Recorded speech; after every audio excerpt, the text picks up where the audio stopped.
been love since we met. Right from the bar to the bed, all night long, roller coaster.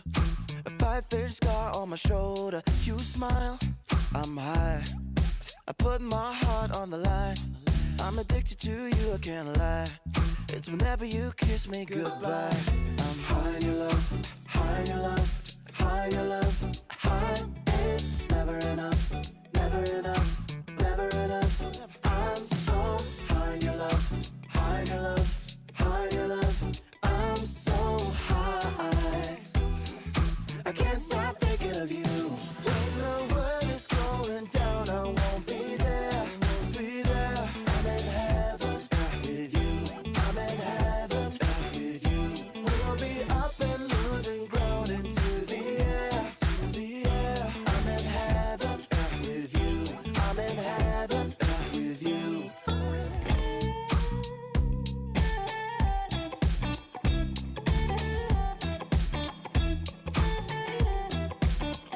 And we faced harder times when sweet words turned into lies. We got caught in our nest, yeah.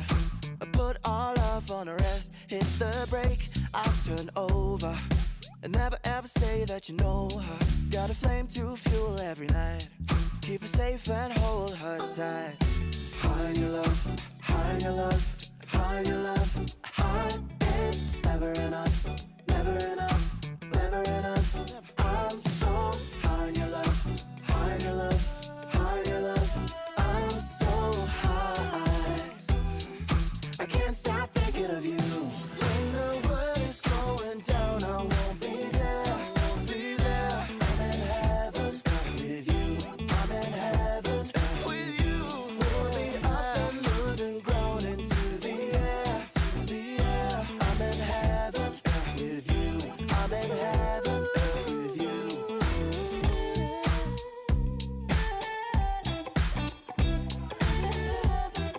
With you.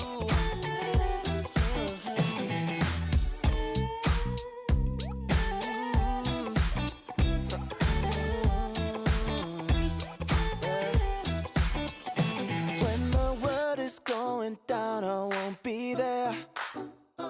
I'm in heaven with you, I'm in heaven with you. We'll be up and losing ground into the air. I'm in heaven with you, I'm in heaven with you.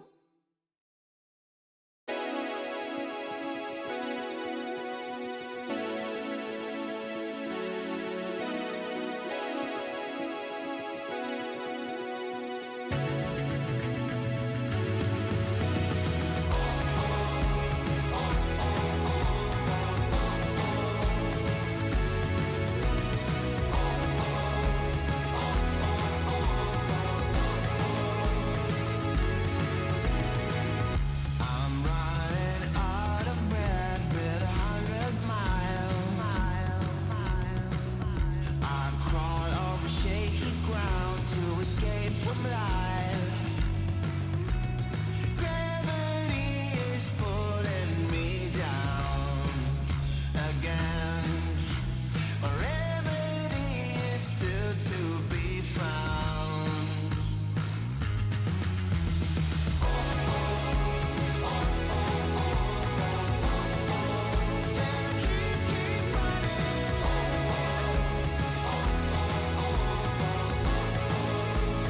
Keep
future's back, DeLorean style. This is my time.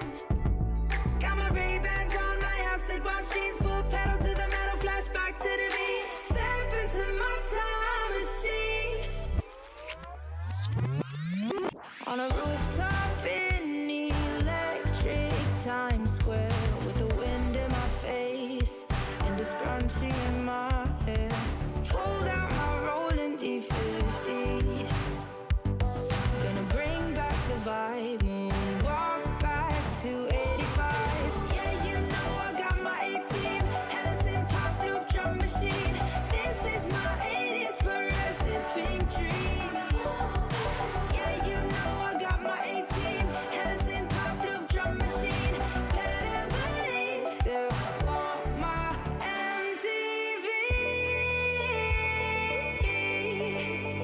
Better believe. Oh,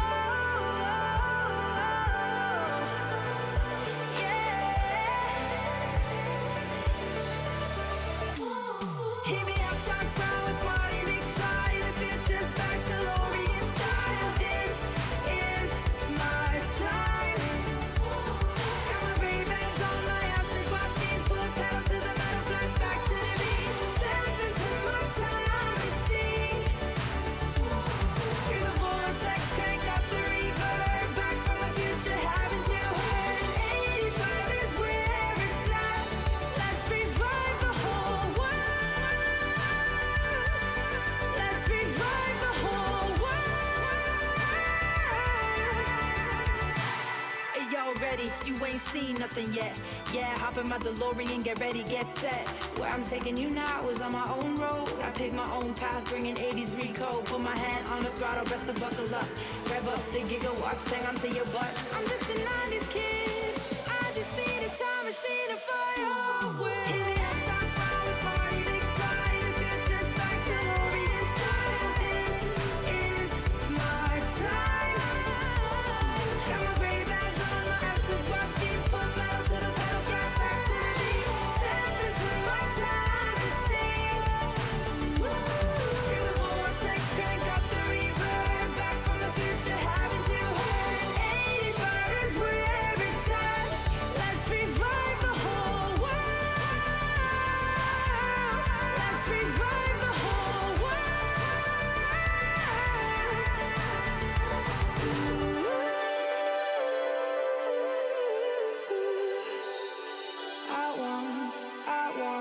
Still want my MTV.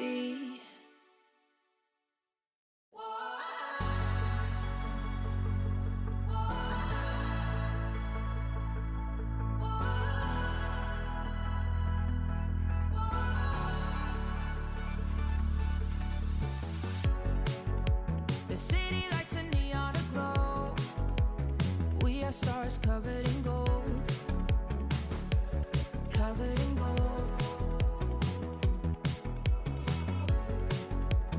Walking on a highway of dreams. We will shine, only believe. Only believe. And the feeling's right to set the tone. Wanna light the spark and let it go.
safe place to hide. Well, you better close your window and lock the door, 'cause I'm gonna get you tonight.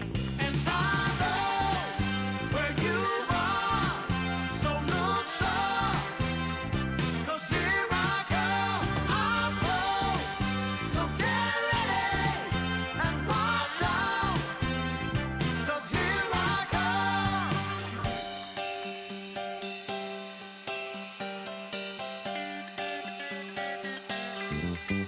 Love has a way of seeing through all of your wants and the shadow of doubt.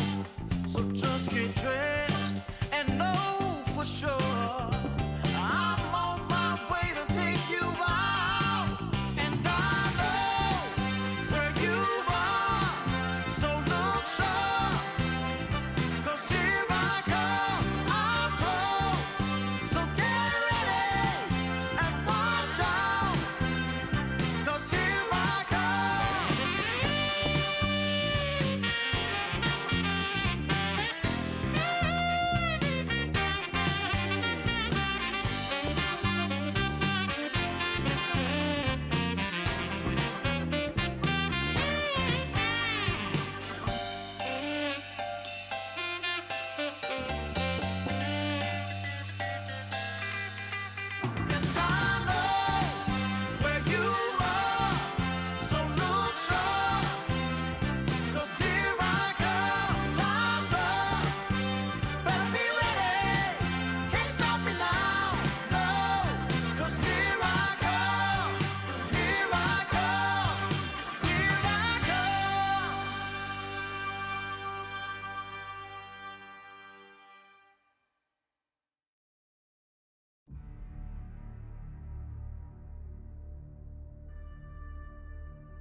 Another beautiful day in front of us here, Milan. We're at the DreamLeague Season 25 closed qualifiers for Western Europe, dropping down into the lower bracket for some big punching action.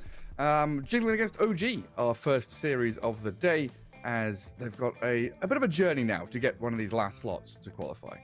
Yeah, I mean, that journey will most definitely end up at Team Tundra or Gaming. You know, one of these big bad wolves will be waiting for you, but it starts today, and it is a super interesting matchup, Gary. It's Mind Control versus Sebastian. This used to be a TI finals matchup, and now we are in the close qualifier first round of lower bracket matchup. The tides have turned, but nonetheless, it's super exciting.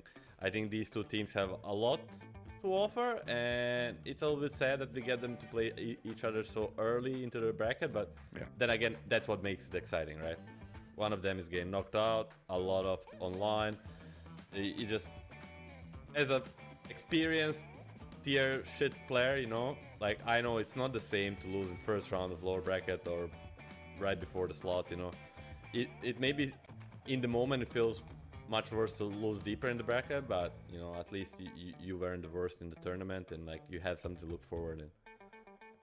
So when you look back on it, you're like, I'm happy we went deeper than just getting knocked out. Round one. When you look back at it, you're like, I don't have to change the world. Maybe we messed up this last game, and that's what we have to change. But if you lose all the games, then you kind of have to change the world. There's like something structurally wrong, with what you're doing. But yeah, kind of just a recap of where we are and where we've been right now. Avalos, they are the first qualified team. They 2-0 Jiggling, Navi Junior, straight through that upper bracket. Gaming Gladiators and Tundra, you're talking about them waiting in that upper bracket round 2. That's going to be tonight at 8 p.m. CET. A best of 3 between those two to decide the second slot. And then, of course, the losers of all that drop down to the lower bracket, where we have Jiggling, OG, Passion UA, Team Turkey. Navi Junior is a step ahead, waiting for one of those teams to play and win. And then, of course, that third and final slot down here in the lower bracket. So if you're OG right now, you've got a series, then another one against Gaming or Tundra, and then another one. It's a bit of a journey here, whereas Avalos, kind of an easy ride for them. 2 2-0s, a couple of 20-minute games. Avalos are at DreamLeague. Super happy. Yeah, it was like a little bit above 2 hours total game time before qualifying to DreamLeague Season 25. I think I saw them joke on Twitter or whatnot that they never before qualified in one day, but they most deserve it. They came and showed the consistency, the strength, and congratulations to them. Yeah, absolutely. And then kind of focus, back on this first series of the day. OG, with the roster shuffles they've kind of done at the end of last year. You're talking about this TI matchup of Seb versus Mind Control. Now Seb, back into his original position, back in that off lane. Kind of curious to see how this all plays out for them. But I think OG for the last, maybe year and a half, a lot to prove, to their fans, to the organization, to kind of get results, right? They've been on the fringe for a while now, qualifying, not qualifying, doing okay at lands, not being at lands. It's been a hard journey for them. Whereas Jiggling, we had this discussion yesterday, pressure a little bit, but not as much as OG. So Jiggling here, kind of a new stack, a lot of younger, newer players can just play their hearts out, bring what they've got. Yeah, I think more pressure is on OG since they failed to qualify to so many tournaments in a row. So now with the re-addition of Seb, I think they are expecting, at least I'm expecting them to do well, because it's just, he brings the speeches, the commanding voice. He has been so successful throughout his career that I think he can make the difference. And it's like having Xiao 8 or someone, or ROTK, right? The same echelon of player, barking orders, making sure that everyone's on the same page. And I just want to make a public service announcement, Garrett, that Team Jiggling is not playing with 4 players that you may think if you watch their team on the screen. Oh my god, yeah. Wait. Because I have 4-3 on my friend list, and I have him tagged. So when I look and in-game, I see him. But he has this nickname, this like weird symbol that makes him not show anything in the game. Oh, like interesting. he has no name. So, like, I was watching the screen, I'm like, wait, why are we playing 4v5? And then I tap back in my game and I see 4-3 on the screen. So He's invisible. he's cosplaying Ricky right now. And they'll have the second pick, Ban, Alchemist DK, Doom, Chan, and OG will open with Nyx. Something they lost to yesterday, something they had success with before. I like it, you know. I like the switch up. I think both of the teams need an adaptation when it comes to draft. I think both of the teams struggled a little bit yesterday, and adaptation is needed, and we'll see. Jiggle and pick up the Monkey King that they lost 2 games to yesterday when they faced Owlus. Yeah, now it's like we've been defeated by it. We know it's strong. Let's pick it up. I just want to touch on that next point as well, because we watched OG during the Bangkok qualifiers, and they had a couple of games where they were, playing Ari Hoodwink, Ari Magnus. They tried this position for Magnus a couple of times, dropped down to the lower bracket. And I think OG then played like 4-5 games of Nyx in a row and started stomping this lower bracket towards Bangkok. They defeated Tundra 2-0, Gaming Gladiators 2-1, and then they fell to Avilis at the last hurdle, unfortunately for OG. But I think you're bang on, right? This Nyx Assassin is something that Ari is very good on, and it gives a nice building blocks to start your draft off, right? You think, okay, the offlane might be a little weaker depending on how it plays out, what heroes we get, but we always know that mid-game, this Nyx Assassin is going to scout, get information, hunt people down, and give us a bigger map to play. Hey, it's conceptually broke, right, Garrett? Like, we saw it in Eastern qualifier, we saw it, Avilos played yesterday with the Darkseer, Navi Jr. did the same. It just felt kind of very hard to stop conceptually. Like, this Batrider from SC was killing them in lane, but throughout the mechanics of farming jungle stacks, zapping these creeps in the jungle, just Nyx came to this point where he just ran at the enemy mid laner and killed him like multiple times in a row, after having a really bad laning stage. So just conceptually a very hard hero to deal with. And just immediately the economic damage. You pick Nyx Assassin, these jiggling supports are thinking, oh, we've got to buy sentries, have sentries and obs wards in the jungle to scout him vendetta-ing. You're already planning for this post 10-minute period where Nyx Assassin is such an annoyance. The next round of bans, Beastmaster gone, along with the Enigma. A couple of these zoo heroes.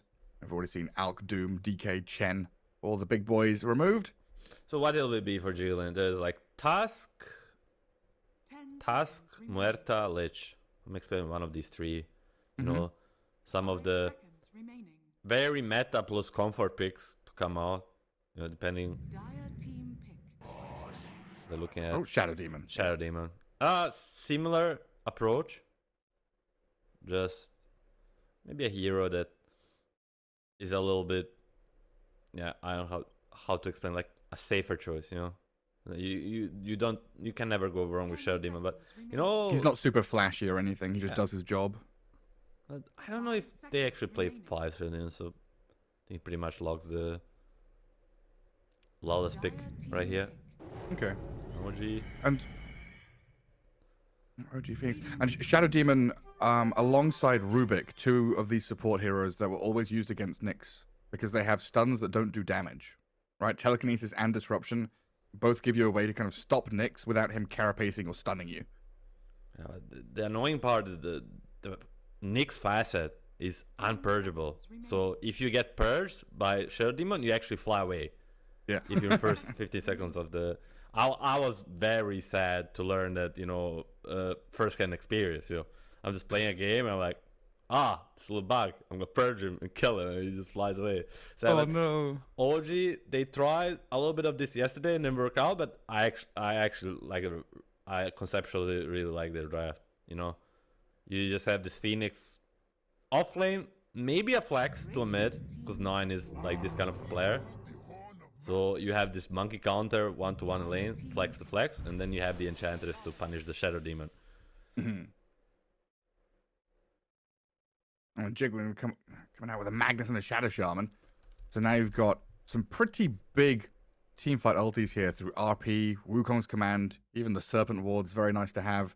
10 seconds remaining. Maybe react and turn around on plays with this Nyx Assassin. And then, again, another support here that can just, hex the Nyx Assassin, stop his initiation at least, maybe shackle him up. Nice long duration lockdown against the Phoenix, always handy. OG going to finish out a round of drafting there with the Morphling pick. That's a strong hero to go into a strong picking slot. Your carry grabbed up, a couple of bands to protect him. I think OG came in swinging in the drafting phase. I think all their picks are on point. And Jiggling is 5 seconds kind of remaining. a little bit around the place. The draft is not weak. They're taking like the strong points out of other teams that we saw. Like this reminds me a lot of Navi from Eastern European qualifier. This Kaori Shadow Shaman to counter some of these Nyxes and Morphlings. The Magnus that they found like as one of the most OP heroes in the pool. So, we'll see if this is as comfortable for them as for Navi, because they had a decent success with it. But then, Morphling, probably the best score against Magnus that you can pick. Yeah. Phoenix, same goes versus Monkey, so there's like counters there. And then on top of that, you have this Nyx Stanch that is just strong on its own, Right, that's the thing. Enchantress and Nyx Assassin, they're heroes that are, Ench is good in lane, and Nyx is good at playing out of lane in the jungle, kind of getting stuff that other heroes wouldn't. But both of them are kind of, in the old days, we would call these roaming heroes, right? Ench and Nyx Assassin are And they happy to kinda leave are, the right? lane. Yeah. They can move mid, they can go and guard water runes. They're very good at actively doing stuff outside of the lane. It's gonna be important for Monkey and Morphling to get a good start of the lanes so they can do well on their own. And I think this 23 pick from OG 9 has a lot of responsibility to connect and round up draft nicely. I think that's gonna be the key. And if they can find the right hero, something pull all together, it's not gonna be easy picking into the Monkey King. So because all the Embers, Pangoliers, Earth Spirits, True. the standard connectors of your draft, they get exposed in the lane. Yeah, that is a big strength of Jiggling right now, isn't it? The Monkey flex between 1 and 2, Magnus flex between 2 and 3. I mean, the even last pick that they have. I'm pretty sure 4 to 3 can pick up the Magnus too. So I think besides Monkey off lane, everything's on the table. Yeah, fair enough. I always forget about Carry Mag. We even saw Boom take Monkey off lane in the Eastern European qualifier that we did, So I don't know if MC will pull that out, but their strength of their draft it's in this flexibility, as you said. Mm-hmm. So is this where OG picks Sniper or something? Like one of these heroes, Zeus, one of these heroes that just sits and doesn't get counted in lane. Lina, Queen of Pain, as the Queen of Pain gets banned, is the Okay. you want to punish Monkey mid, But then if you pick Lina, your draft is not connected, so you will need to make this choice. Do you play more for a lane, or you kind of give up a little bit on a lane, hope your silence do well, and prioritize the game more? It's a not the easiest choice as a drafter. Yeah. But And like you've already said, 9 is one of these players that pull. Like he was playing Night Stalker mid yesterday, right?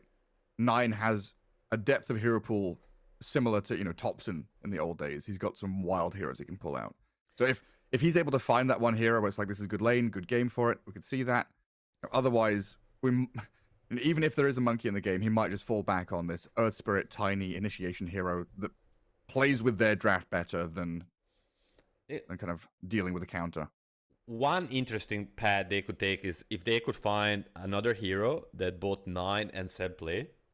So they could flex even though they don't have the last pick, right? Right, yeah. They find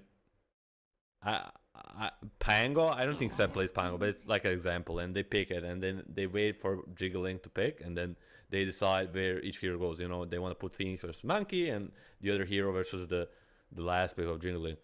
So Cool. Do you remember when you could pick the hero and then swap it later in the game? Don't go there, Garrett. And then one of the first games, was it Fly picked Drow Ranger? Or, like, we had an Arteezy Phoenix, I'm pretty sure, because they'd forgotten that was fixed. I called it. There's the Zeus. The 9 Zeus comes in. It's just a hero that's so solid, can't really be countered in lane. Brings you a lot of damage, but your point still stands, right? Tying the Zeus in with the rest of the draft could prove difficult. There's a combination of Zeus and Nyx, throughout Ultimate, maybe later down with the Aghanims, the Nyx becomes a even bigger beast. And now it's Jiggling, 24 pick, the juicer. What do you go for? Beastmaster is banned, Enigma is banned, so some of the classic Morphling counters are off. Maybe you... For me, it seems you big carry here. Something that's good against this Phoenix. Lifestealer. I mean, Lifestealer is an option, but then again, you're playing against into Morphling. I think a lot of options, but not an easy pick. TA is not so. I don't think there's a hero to really punish Zeus mid. Yeah, it's like, do they want to go back for this Lina then? And then we hunky carry Magnus off lane, Lina mid, and you've got like big burst damage off lane. They say, no, it's Ursa time. I think the carry was the easiest pick. I think with so many bans for the Morphling, the off lane was hard to find and punish. Especially playing Shadow Demon into an Ench, so you already have a losing matchup on support. Cool. Already a fun draft for game 1, huh? Yeah, I like the Ursa. This is on paper a very good matchup versus Phoenix and Morphling, and I guess Enchantress too. But then again, it's not the easiest lane to Phoenix. Don't get me wrong. Even with the Nyx on his side. I mean, two supports Ursa, on Jiggling sorry. fighting over which hero they want. Yeah, I mean, Lala's gonna be like, Shadow Demon is very bad against the Ench. Let me take the Shaman. Neither of Nova these Ench as well, isn't it?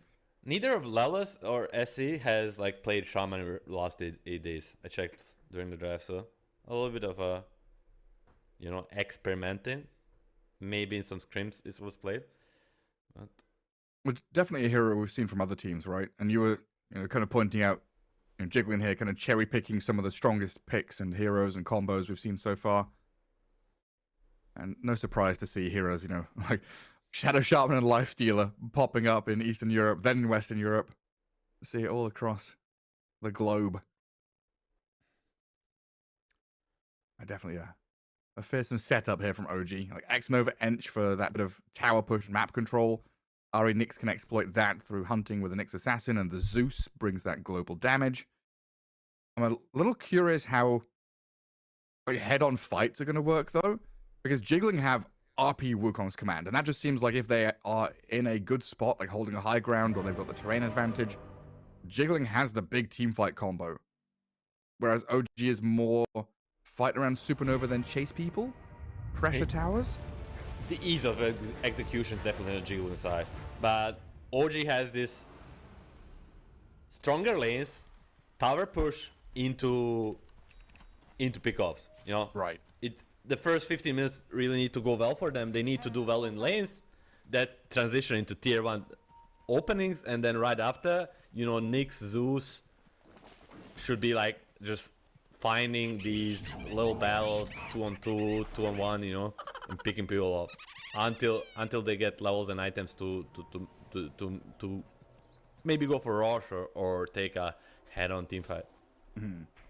I think ease of execution definitely on side of Jiggling, but OG has strong heroes, and if they adapt, they can they can dictate the tempo and make sure the game's played their way.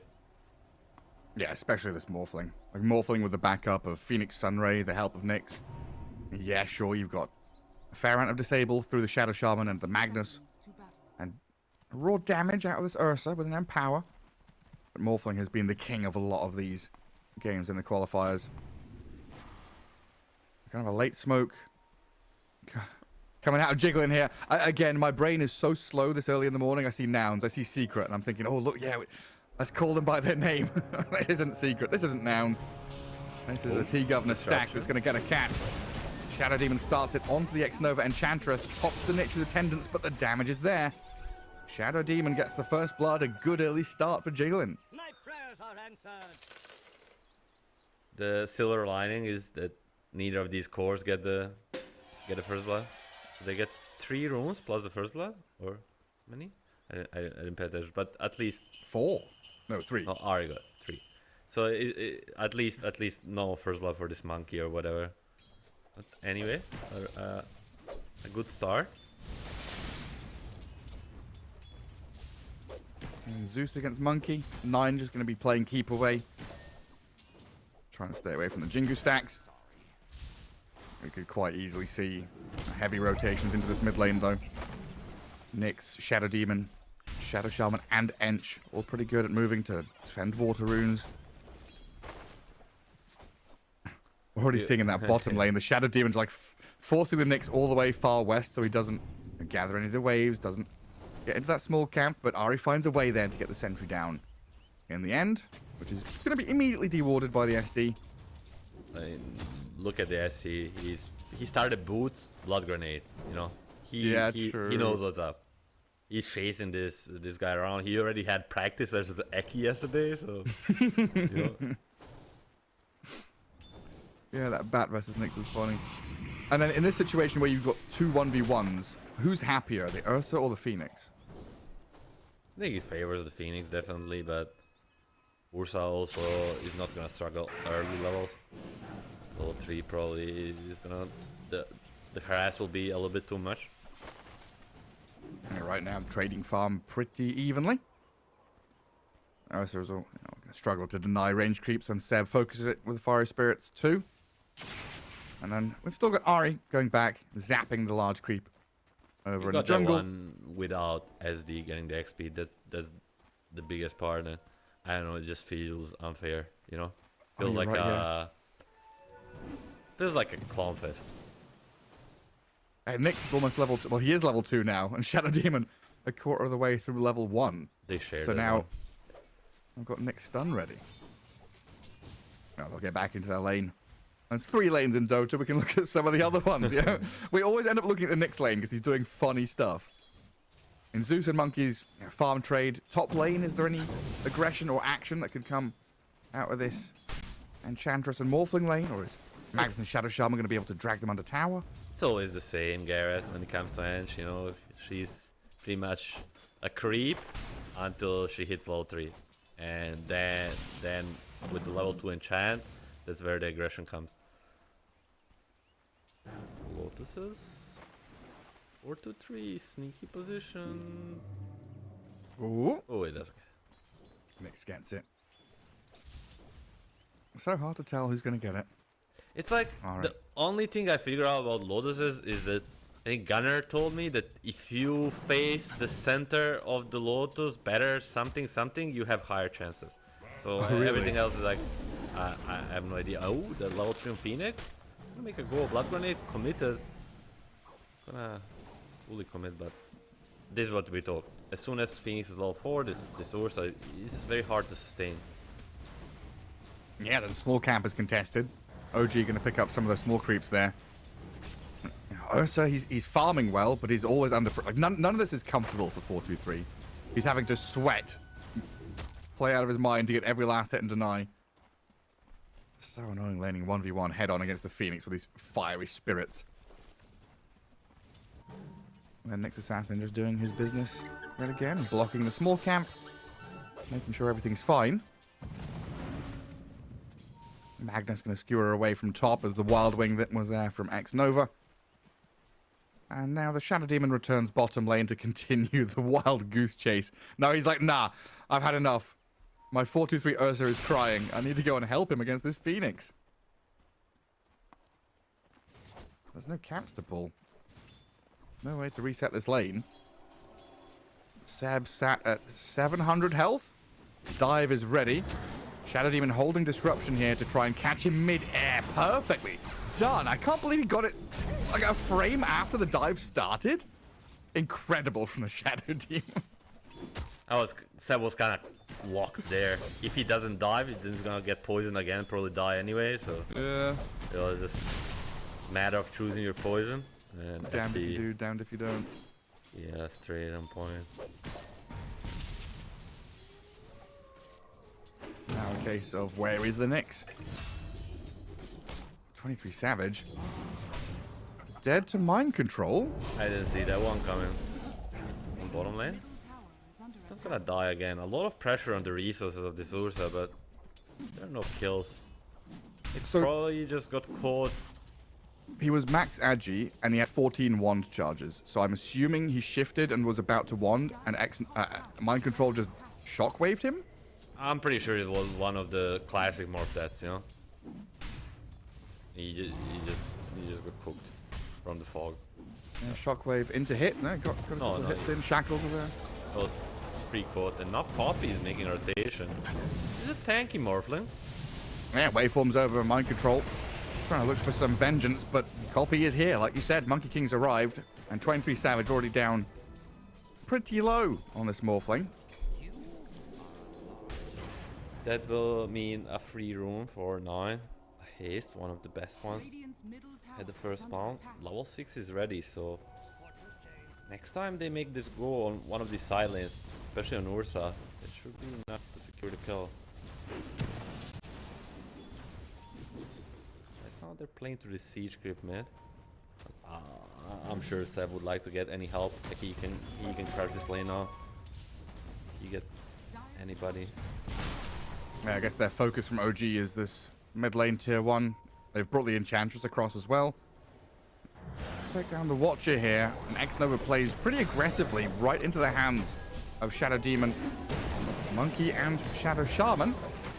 The heals are pretty substantial here alongside the raindrops. X-Nova's got a lot of poison stacks on him though. Nearly brought down. There we go. Shadow Demon gets the kill. He lived for a year longer than I expected, and Zuzulti. Mind control is still alive. You hate to see it. You know, biffing the first Zuzulti just always feels terrible. I feel like this is your big tool, but are they gonna make one 4-3 steal? And rage ready. We've got Dive and Supernova. So far, things really not going OG's way. I think you're right. Seb probably making a call like, hey, top lane, mid lane, ignore all that. Play through me. Bring the Enchantress down here. Get this Nyx Assassin onto a target. And let me use my Supernova. And Phoenix currently just sat farming creeps while his 2 supports are doing all the work. The Shadow Demon out in the open there while the Ursa tucks in behind to get that safer farm. Yeah, it only makes sense to go like to this bottom because Morph should be doing very well 1-on-1. And I'll use this Ange Nyx to open the bottom fire with this super strong Phoenix, and 50-50 will go in way of Jiggler and Poppy picking up region. And they're gonna mirror. They're gonna say this Phoenix is too strong, let's go top guys. Just do everything the same, so at least we have 50-50 trade and 23 Savage. Fast enough, but dodging it. No, my god, that was so close. That was way too close, but If he gets caught there, that's boundless into Hex and Shackles and a lot of trouble. OG are coming to defend this top lane. Seb has TP. He's coming. Also Phoenix. 2 through the Twin Gate, 1 with a TP, diving forward after the skewer. MC RPs the Phoenix away. Trying to get a bit of distance here with Lelis backing him up. Turns him into a little chicken and then retreats back. Jiggling, good disengage there from the tier 1. But OG still get the tower advantage. Yeah, so at the end of the day, not perfect for OG, but definitely a win. Would have loved to be able to get a Magnus at least. X-Nova.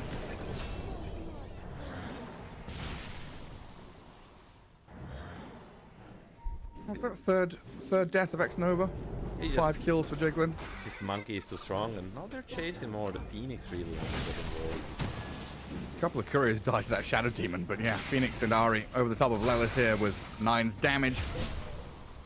Get the finishing touches.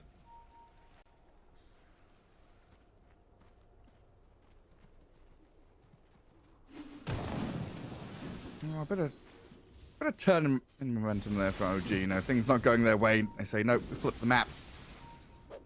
Play through this Phoenix who still has Supernova, still is ready to team fight.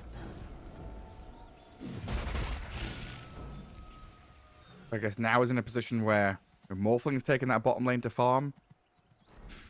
Does Phoenix want to be sitting top and defending tier 1 like this? Or do you think OG want to go and play towards the mid tower? They definitely want to take another tower with the Enchantress, and probably it will be mid. But it's not the easiest during the daytime. Like you need some kind of angle to surprise the Juggling. So well, they seem to be eyeing this Ursa bottom, but they have no stuns. Maybe they can just force out some resources. Forces a bit of a reaction from them as well. Like Lelis and Copy are sprinting over there.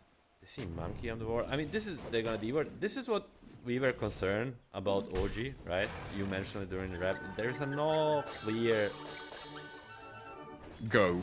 yeah for them, you know, like this. They're waiting for this next 6, and they're gonna try to make pickoffs. That's gonna be about it. All 3 cores, Morphling, Zeus, and Phoenix. They kind of need someone to start for them, you know. And Ench is not that. It's gonna all be on this RNX. Meanwhile, Jiggling have a lot of heroes that go. 4-2-3 and Lelis already leading. There's a Magnus here who can start things off as well. But 23 Savage and Ari, they've found Lelis out in the open there. It felt like Jiggling were making a decisive play to go and dive that tower, but they just kind of sold the Shadow Shaman to OG. That's what they can do. You know, you can always react. No. This allows Ari to get the Vendetta. With the good power rune, they can progress even more. Yeah, that was the whole discussion around this mid lane pick, right? There was the tiny Earth Spirit, which would look good for OG, but would maybe feel bad for 9 to lane into a potential Monkey King. Look at the egg off here. Yeah, dive away from this Wukong's command. Come back in with the egg to try and burn them down. That was a little bit of a miscommunication there, you know. They get the SC with the Thunder God Red, but I think they could have gotten either Monkey or the Rasta bottom. They were a little bit more ballsy. Yeah, so setting up in 2 different places at the same time as well. Like they were setting up mid for the tier 1 push, killing Shadow Demon there with the Ench and the Zeus. And then yeah, there's Nyx and Phoenix playing down south. Not getting kills, but still getting map presence. Now there's a lot of room for Ari to play into. Feels like they're executing the plan we kind of envisioned for them, but not at the speed maybe they hope for, but still going in the right direction. A few little stumbles here and there, but still marching forward. Jiggling very much have been waiting for this blink from Magnus. But now we've got this big potential smoke play, which has been scouted. Ari's Observer Ward sees the Shadow Shaman and the Magnus moving. And OG's not going to give them a target mid. Very, very important to dodge this blink reveal. You know, this is where things get spicy for OG. If they can make a counterplay to this 9. It's not being very scared. X-Nova's going to tank it, huh? The classic Enchantress move. Pops the attendants, has raindrops and 1. Still going to get sliced by a Boundless Strike. That's okay, you know. There's Ench doing Ench things and Nyx doing Nyx things. give them an 80 and double wisdom. You take this. Ench for 80 and double wisdom. And you kind of fluff the blink reveal on Magnus. You defend your mid tier 1. Yeah, lots of little victories just from a death of the Enchantress there. That's well done by X-Nova just to put his body on the line. It does mean Jiggling now can take a bit of this top portion of the map. Shadow Demon kind of waiting on the staircases, letting Ursa farm a little more dangerously out in the lane than back into jungle. Shadow Shaman's like, where's my wisdom rune, guys? I've stacked these ancients for you. No one's taking them. No one's guarding the wisdom. Battlefield finished on Ursa. A little bit of a slower timing, you know. I think maybe this is what I expected pre-game, but after his lane went pretty well, maybe slower. But then again, he has both Bracer, Wand, and Phase, so it's not too bad. Here comes OG though. Ari. It's under Radiant Sentry, but Ari just sprints in there. Forces the Demonic Purge. X-Nova Ulti. with Seb over the top of this 4-2-3 Ursa. They're trying to kill the Supernova Egg off with the Overpower, and they've got it done. The control was lacking here from OG. The Shackles now come onto the Nyx Assassin with a skewer back. Ari gets the 2-man stun, but he's in serious trouble. 4-2-3 is the one with a double kill. And OG, very aggressive move starting out with this Ari Nyx, but they don't have this brawler who goes in and stuns people and catches them. Exactly, Garrett. You know, it looks so natural to make this kind of play in the position where they are. Like, but at the end of the day, the Ursa just gonna pop in rage and another overpower and burst to this egg if there's no protection, or if she's not focused, and you don't have much to do. So, you know, unless Nyx is going on Ursa, she's always gonna get the enrage up. So, a little bit of worrisome for OG. And then I guess classic Morphling stuff as well. You know, it's minute 16. He's not really going to get heavily involved on that side of the map. 23 Savage is pretty far away. He can definitely get involved, but kind of more natural and more close to him. As they will try, but under this vision, for Monkey definitely is not going to get caught. And here he's making TP. Shaman comes? Nyx Assassin's going to try and stop the Shackles, but he's stopped by the Centaur, the neutral creep. Goodness gracious me. 23 Savage dead with the help of a jungle Centaur. And Copy comes out with a double kill. That's got to feel so good for Jiggling. The X-Nouns duo. Quick to react there. A little bit of a help of a neutral key, but presence of mind for Lawless to instantly press TP, and you know, I don't think they scale much better into this game, so every core pickoff is just bringing them closer to this point they want to be in. Yeah, we're soon getting to pipe on Magnus. Another big point there. Copy has this Mage Slayer, so they're all tanking up tremendously against the magic damage of OG. When you think about OG's team fighting, it is 90% magic damage until this Morphling hits his stride. And we're talking 25-30 minutes into this game. This Pipe and Mage Slayer, tremendous value from Jiggling. Then you're going to have BKBs on top of it with, you know, Ursa and Monkey potentially going back into them. OG could have damage problems as we get later into this game. Zeus. Boundless into Blink RP. No messing around from MC here to catch 9. And Zeus still trying to jump away with the Supernova landing. The egg forward onto Shadow Demon. Gets a couple of kills here with a Monkey hexed up trying to sprint back, but he's been burnt alive.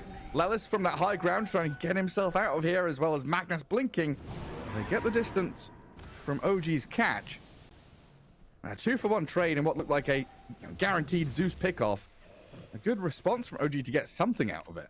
A big turnaround from Seb and Ari. I mean, they just have to do this. At this point of the game, it seems like they have to react to the Jiggling initiation. And they have to grab these opportunities that are presented to them. Like solo RPing Zeus in their own, it's probably the best case scenario for OG. Because then, without Ursa being around, Seb gets a free fight. They get 2-for-1 exchange. And do this. Oh no. Oh no. May as well have been remote mines on there that he's waveformed into and died. Well, it's 4-2-3 and this Shadow Demon pummeled them into the ground. I mean, the best place for Ursa to get a pick off at, you know, killing Morphling next to Rosh. It's just, you know, as convenient as it gets.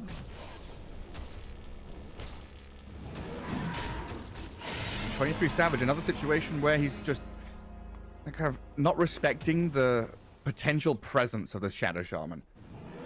A couple of times now, even in lane, Lelis has found these openings from Fog to catch the Morphling when he's shifting down. Yeah, it's also both of the times, kind of vision advantage from Jiggling, you know, him being caught on these two observer wards, allowing for Shadow Shaman to be in the right place at the right time. Now you get this Aegis on Ursa. Finishing Blink BKB, he's gonna be forced to reckon with, you know. Yeah. This Jiggling side is getting very scary. A 5k net worth lead. So with this Aegis. BKB you're mentioning coming up shortly. OG going to have to pull out the stops here to keep this map as wide as possible. And right now it looks like they're going to be sitting in front of the Morphling. 23 Savage is in behind, farming Ancients, some stacks. While the other 4 members of OG plant themselves mid and bot. Try and play through the vision they've got in that bottom jungle. And Ari honestly here in a good spot. Was close to breaking the smoke there. But Seb's Phoenix is about to get jumped. Caught with the reverse polarity. And a very quick kill. Should turn into a tier 1. This is a 101 example, Gareth, of ease of execution. Smoke 2 heroes. Come, press RP, skewer back. No chance for a counter play. You get an egg off, you don't. Doesn't really matter. Ursa's there, you're gonna die regardless. So it just seems so much easier for Jiggling. Yeah, like the idea of this Phoenix off lane, you know, felt really good. It was great in lane, but now we start to see this, you know, this main problem of the OG draft coming back to it: the lack of link stun. We don't have a hero that can just go in and catch someone like Mind Control does. And maybe Seb has got to tell himself to play more like Mind Control. Have a hero that blinks and stuns, catches people, drags them away from his teammates. Because right now, Zeus is being caught down bottom by Lilith, and the Wukong's command, it's there around 23 Savage. Morphling turns back to try and deal with the Shadow Demon. Hexes up the Monkey King, but in comes the Ursa. 4-2-3 slays the Morph, easy as you like. A couple of quick kills in a row, and Jiggling, they're chasing forward for more. And Mind Control skewer back, gets the +1, a double for this bear.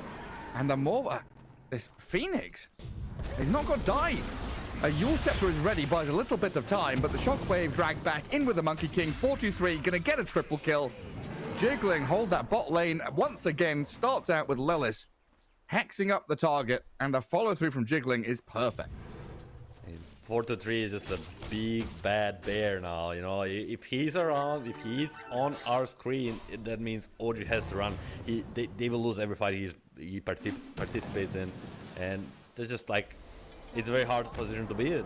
OG needs to find like some sort of piece away from us, but it's already at the point they have to dodge almost 99% of the time.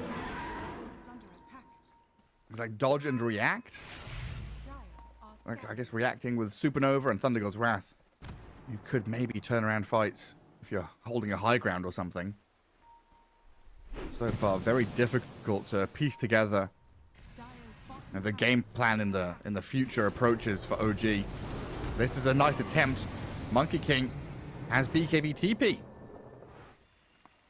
There's a good shot there from OG to try and catch him with his dive and the Nimbus, but Copy just too quick over the canopy.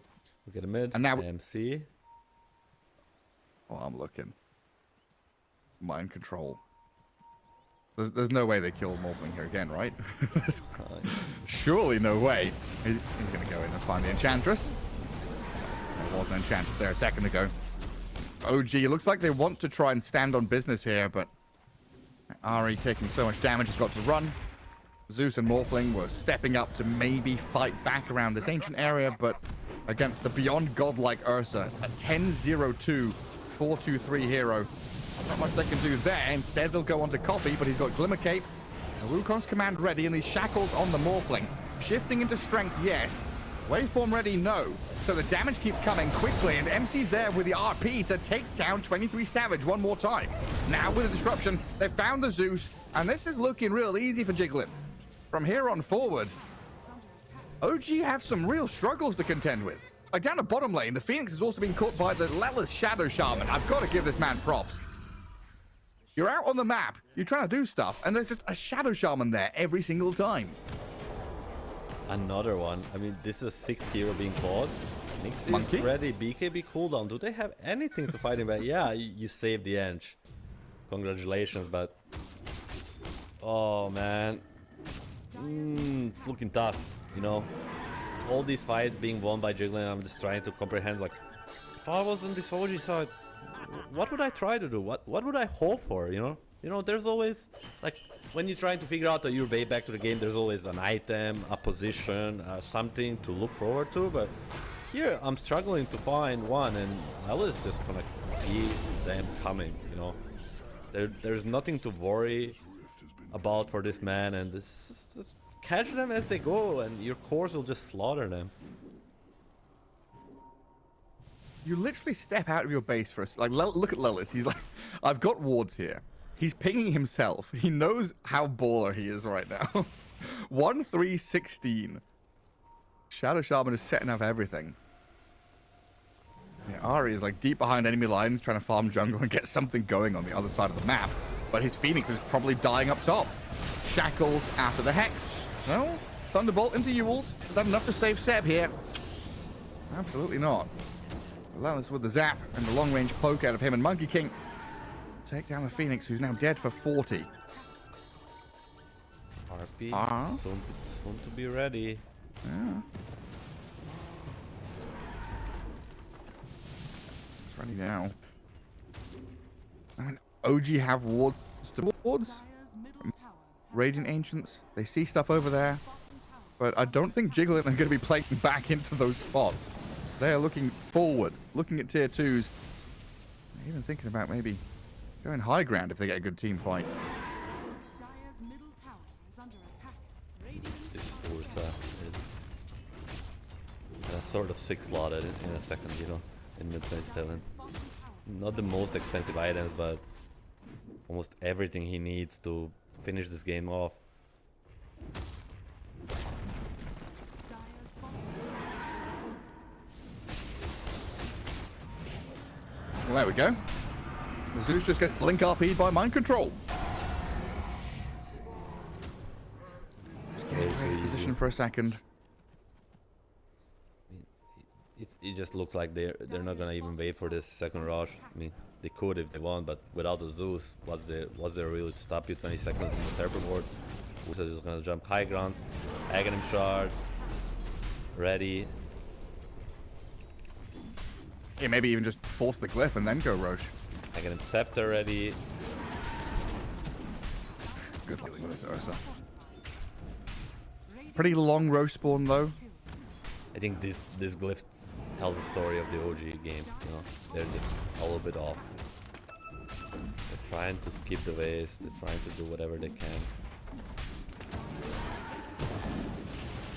23 Savage going to get a Wisdom Rune. Little victories as him and Ari farm the other side of the map. They are just straight up losing that top lane. It's gone. They'll try and make a move here, it looks like, with Ari starting things off. Gets a stun on the Ursa. X-Nova and 23 Savage over the top with the range damage. But Ursa, he's out of there with BKB and Blink still ready. 23 Savage's BKB expiring. And OG don't even get a single kill. Those without RP, those Ursa hitting your Axe. That was the best case scenario, and you got Ursa to half HP. Almost Aghanim Scepter on this Shadow Shaman. That's from bottom. Like, now it's just a thing of preference for Jiggling. Do they want to wait for Rush? Do they just want to heal the Ursa up and go again? It's like, they can do whatever they want. Yeah. I was like, when's Tormentor timing? Can we go still Tormentor as well? I think there's Tormentor in mind of this team, Jiggling. It's all about these mid jumps. Everything is ready. Hello. Enchantress does Force Staff away. And OG breaking out of their base, getting a little bit of space up top. They're going to get smoked out here by Jiggling. 4 heroes very quickly swinging up north. Monkey King pops his head out into mid to scout. You know, Copy is still over there, pushing the wave, causing issues. Because Monkey King can just jump over the trees and rejoin the team as they get the first contact here onto Seb. Now Nine's in trouble, skewered away through the TP. 4-2-3 Ursa, this last pick teddy bear. An absolute monster out of that safe lane. Now they TP straight back to outpost. Or they're looking at bottom. Enchantress sent her creep across. And X-Nova just about tucked away in the fog to TP back.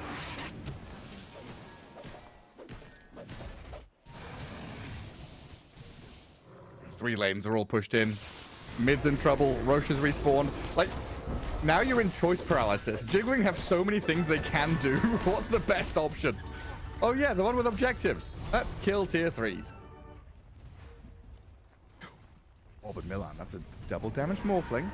They got the Ursa to half health last time. There's a hole. This might be the dream. They're already in the base, though, with Jiggling, destroying their buildings, but the Morphling's in. Getting a catch, the turnaround RP. Stunning 23 Savage, but he's forced staffed away. They've given him a little bit of space here. Turns into Monkey King. 3-man Bound Strike. That's a big connection, but he's turned on and slain by Copy. A double kill for the Monkey. Now 9 and X-Nova trying to run back, but MC has the drag back with a skewer straight through them all. And OG, 4 heroes dead. They've all got buyback, but I was kind of expecting that. GG called. They don't see an avenue back into this game. The draft, far too hard to play. Yeah, I mean, you said it best, Garrett. I think from minute 12, 13, it was just borderline unplayable. You know, they all they could do is just react, and Jiggling didn't make any big mistakes. You know, maybe they didn't play the perfect game, but they played pretty well and was more than enough for this quick 1-0. Yeah, I mean, it's one of those things, right? You know, game one in a best of 3, okay, kind of let this one slide. Something that OG, you know, you can't make the same mistakes or you know, strategy, whatever it is, the second time around. You know, there's that famous quote from Seb, right? You know, draft versus draft. This one's just unwinnable, unplayable. This one felt like it was doomed, you know, from 4th pick or something like that. It seemed very, very hard to play. Well done by Jiggling, though. That last pick, Ursa, spot on. Lela's Shadow Shaman. You know, really clicking here as a team. Everything seemed to move in motion, move together very nicely. Whereas OG a bit, you know, disjointed, not quite on the same page. But we'll see what happens going forward. You know, best of 3. Game 2's coming up. We'll take a quick break and return with that second game.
Think of all the good things in my life and dream of all the places we will go.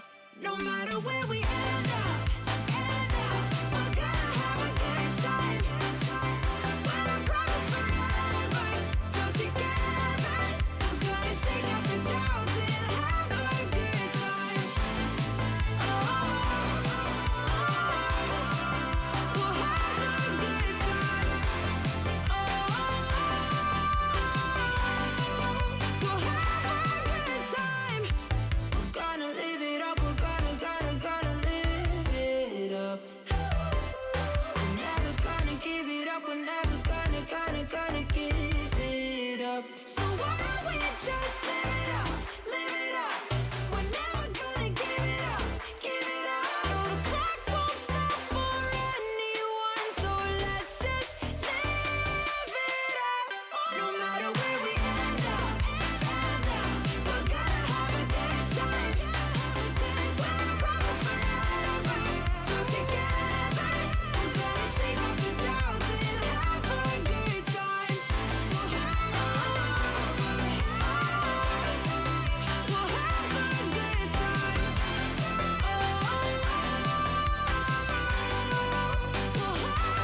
good time.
Welcome back. Here we go. Closed qualifiers for Western Europe for DreamLeague Season 25. Getting back into things with Game 2 between Jiglin and OG. Milan. OG, drafting issues, play issues. Jiglin, great last pick. Lots of problems to face heading into this as Jiglin took Game 1 pretty freaking convincingly. OG didn't really have any punches back, honestly. Yeah, Jiglin played pretty stable and solid, and OG just felt disconnected all the way. And as we're waiting for some of their members to join the lobby, Garrett, I think there might be some, washing face. A huddle? A huddle. There might maybe something happening, because they played 3 games in this qualifier and they pretty much got crushed in all 3 of them. And if they wanna have a sniff of a chance of going to DreamLeague Season 25, now is time to show up. Now it's time. Now it's a big fuck up, And there's no more if you lose this. Yeah, I mean, we're down in the lower bracket, right? They've had their first chance. This is their second chance. Yeah, it's just gonna be incredible though. It's just as we discussed before. If you lose 4 games in a row in this kind of qualifier, you cannot help but feel it. You have to change the world. If you won convincingly over Jiggling, maybe okay, you get 2-0 by Avalos. They are very consistent, very good team. In the last half of a year, they grew a lot. Okay, it's fair. First series. But then you go against Jiggling, you win, and then you maybe lose 2-1 to Gamer or Tundra, and there's okay guys, unfortunately for DreamLeague Season 25 we had to play one of these big teams, but we showed that what we can do, what we're capable of. That's okay. I can see it, but satisfactory, right? There's not satisfactory, but there's a light at the end of the tunnel. Dota is not the progress is not in winning or losing. It's not black and white. It's about like how much we improved. You know, sometimes it might not be enough, but you can see even if you lose, the improvement is there, and you just gotta keep going up. But it just feels that OG this season, their form is going down.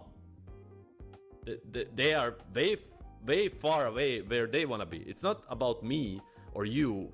We expect them to win TI, you know, looking back. But I think they expect even more from themselves. You know, these players, the caliber of they are, Seb and Nine, they achieved greatness. So they definitely come to a tournament trying to win it, not to qualify it. They play to win the DreamLeague, not to get a third place in a qualifier and barely make it. You know, so these players definitely they hold high standards of themselves, and they want to win. So I'm very excited to see if they can make this U-turn this morning, or I guess afternoon already. There's like redemption time almost already in this lower bracket. I just even thinking back, you know, you made the point of the kind of downward trajectory OG have had this season. Just Bangkok, we were talking about the Bangkok qualifiers at the start of the day, where OG were defeating teams like Tundra 2-0, Gaming Gladiators 2-1, and they were looking like potential world beaters, but then, you know, they get stopped at the final hurdles by Avilus, and of course Team Liquid were in that qualifier, so it was a very difficult one. But yeah, I think you really are spot on here that this is like make or break time. You know, OG looking at this, I don't know, I feel like if you get into these qualifiers and you make your way, you know, through the lower bracket and then you lose 2-1 or something to Gaming Gladiators, okay, maybe satisfactory is not the right word, but at least there's foundations to play from, right? You keep using this phrase, you know, you don't have to change the world, which I like. You don't have to go and structurally change everything that you draft, you play. You don't have to change play. I guess you don't have to make any player switches. You just have to think about how can we improve and how can we change little things. If just OG heading into game 2 here, are there little things that you already see that could be changed? No, are we looking at this draft order around the off lane? Is Nyx Assassin still going to be this key element to their draft that they want to? I think we had a little bit of a discussion of live, and there is a feel of disconnection, but I also feel like there is a feel of a low or kind of a not right energy coming to this game. Like, I don't feel previously when you watch these successful iterations of OG, you could feel that they are on fire coming into game. You know, I don't know, you name it, like the voice lines, the old chatting, yeah, like bunch of different stuff that said we're feeling great, we will destroy you. I feel watching this OG, I feel like their shoulders are down when the game starts.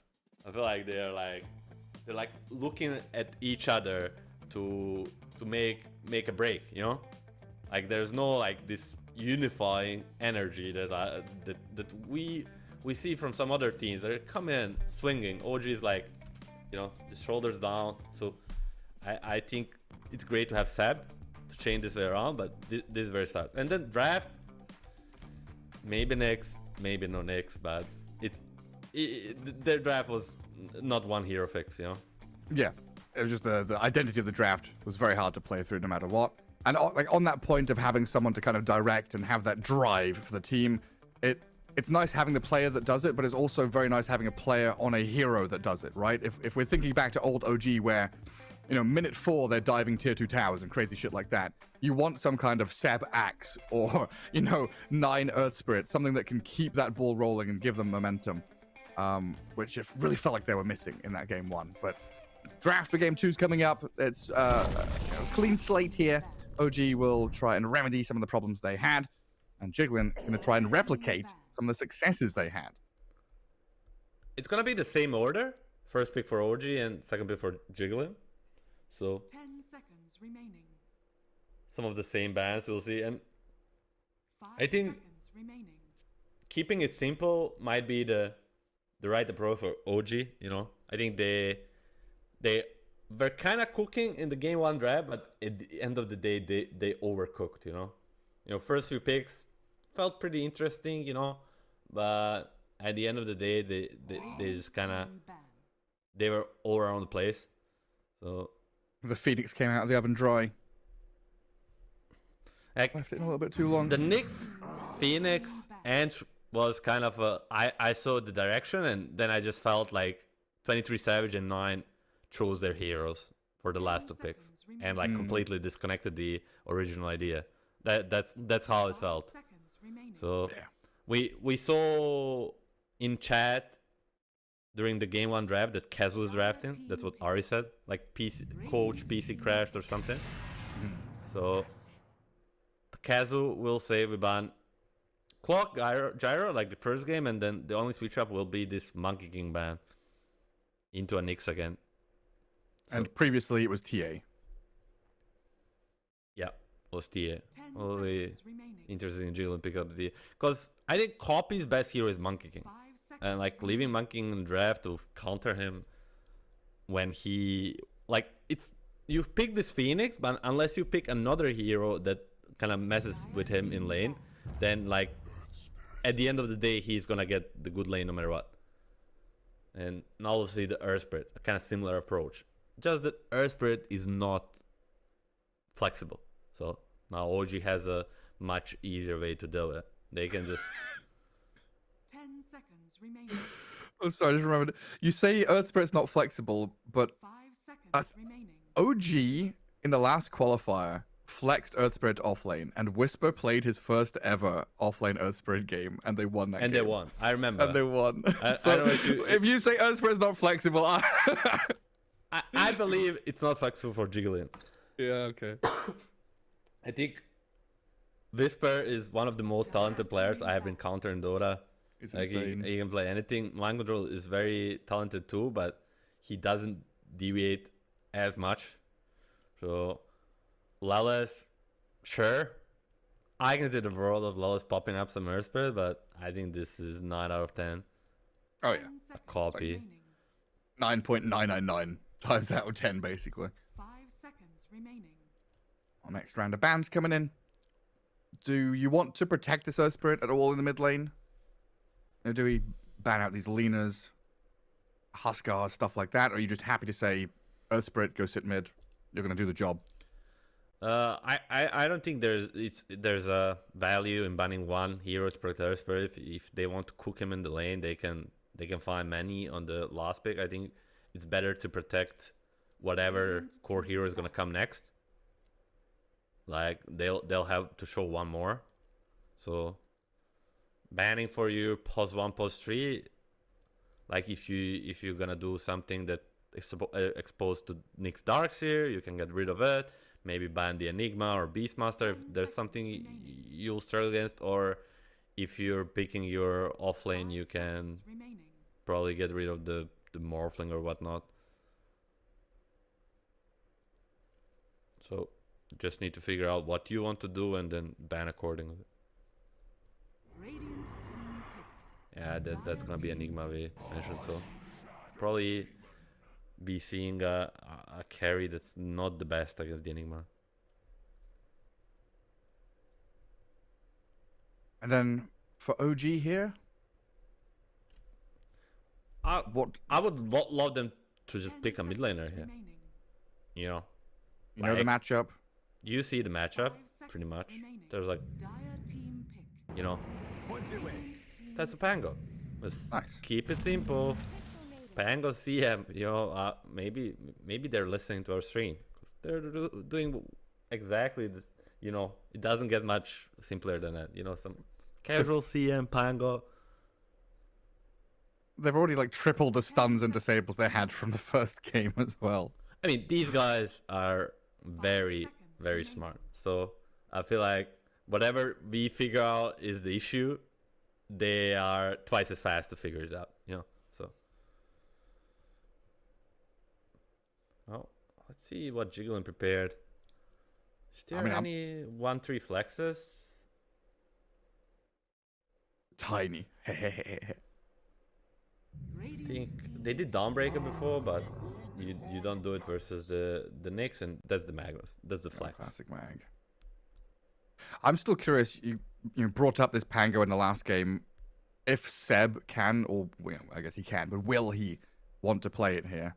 And do they have that flex of the Pango? Is that going to go towards the end? I think Seb plays like billion of heroes, but Pango is not one. So we're pretty much locked into mid lane Pango. Yeah, last 8 days long, but like he plays a lot of different heroes, but Pango is not on his list right now.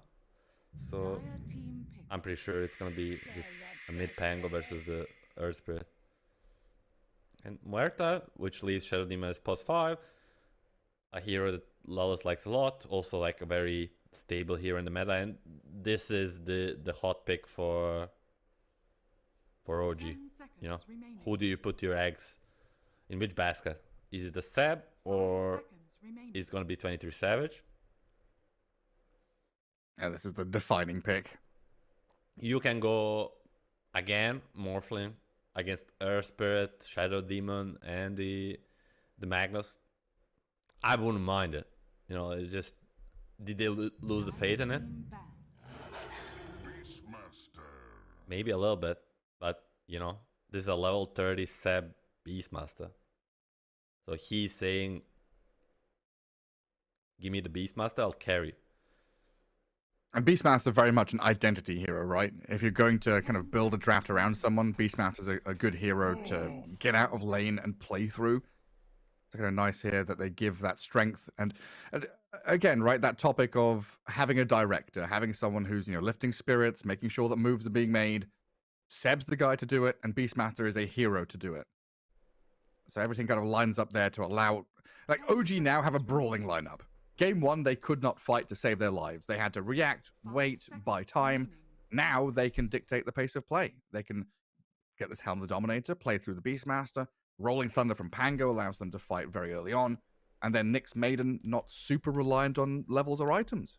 I mean, they can run around level 3 fighting if they want to. It's true, but still, you know, you pick a Beast and 4-3, he's gonna have a pretty much open field to bring out whatever he thinks is this Beast counter. Radiant team ban. PA, we saw it before. I think it's okay, especially with the Magnus, but it's not gonna counter Beast in lane, so that's to worry about. Dire team ban. Jiggling ban one of the other assassins. The Templar kind. Morph TA pretty much telling they want to last pick. They want to last pick the carry, not the offlane. So 10 seconds remaining. 4-2-3 versus 23. 5 Last seconds pick. remaining. Let's see. 23. Spectre maybe. That's a hero. Like with this brawling lineup, you know, Pango Beast with the CM, they can just run around map. If they have Spectre, if they feel like good enough about it Radiant team in the lane, they can just. Yeah. Cool. And now So he can kind of farm and then join the fights when needed. 4-2-3. I feel like a very diverse hero pool for this guy. In a previous open qualifier, they did the Downbreaker. There's a Nyx, but that's what they did against Beast.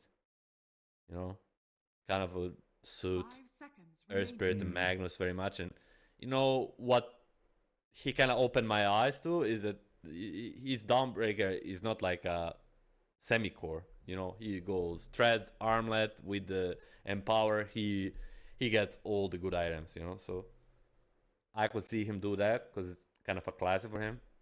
If we go more for the meta, maybe a Medusa or a Razor. Yeah. I'm kind of going through this hero list of, you know, like Terrorblade, Meepo, that. But you're looking at Pango Beastmaster, which kind of block you away from going that direction. Drow Ranger is kind of blocked out by this Beastmaster and Spectre and the Nyx Assassin. There's a lot of, you know, great heroes that OG has to kind of make this a challenging pick to find the right hero for 4-2-3. Yeah, I mean, OG draft is very around, and it's gonna be a PA that you mentioned first. All the way all the way back around to the PA. So PA with Empower. I mean, PA we've seen with these like daggers and stuff can deal with the boars of Beastmaster, but Beastmaster then can be like, oh, you pick PA. I'm not gonna level boars. I'm just gonna go axes. We'll see what happens though. Definitely if he doesn't get pressured too much either, you know, on this PA, we saw, I think it was 9 pandas versus, you help me out, Garrett. I don't know. Jeez. One move. I don't know. I'm guessing. It was exactly Beast versus PA, and he kind of got pushed out of lane at minute 5-6, but he found his way back, 10 seconds. and like remaining. it was against Navi and was against TA carry. 5 So seconds already at remaining. like minute 20, it felt like he was activated. So OG maybe a little bit on a timing here, but as I said, if they need to switch the energy, they need to come in swinging, and being on a timer is not the worst thing, you know, for the position, for the switch out they need to make. Yeah, I mean, it means everyone's on the same page, right? If you've got this kind of timing, it's like, okay, this is what we're hitting. This is what we're striding towards, and then go play off the back of it. I think this much better fits OG's identity here, having a lot of fighting heroes that can join in. Like this also makes Ari's game much more comfortable now as well. The fact that this Nyx assassin, who wanted desperately in that last game, and did very often find targets, go hunting in the jungle, and then had no follow through, all of a sudden has 3-4 heroes that can join him. Look for these pickoffs, get a bit of map space for OG. But I don't know.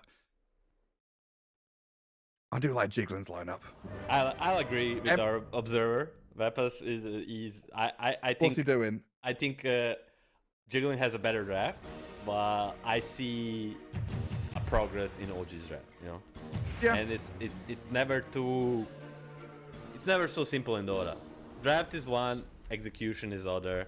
You know, you could have a best drafter in the world Prepare for ever battle. draft for like a mediocre team, and it would only get them so far.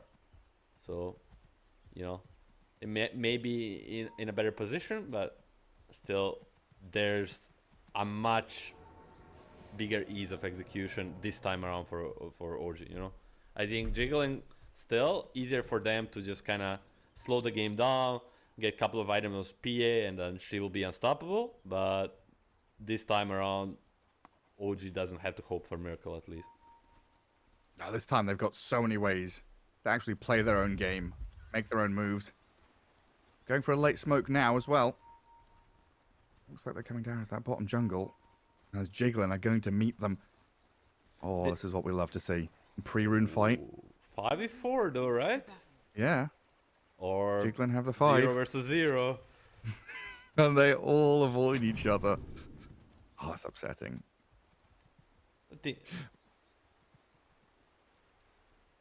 But yeah, I guess my worry at the end of that draft, struggling to articulate the thoughts I'm having, this Jiggling lineup, having this big team fight around the RP, Not Mike again. Jones, Magnus again. Battle Okay. begins. I was afraid 43 is SC fine. is gonna find a first blood again, because at least already a better start for OG. You know, not feeding a first blood. That's the way to go. So Yeah.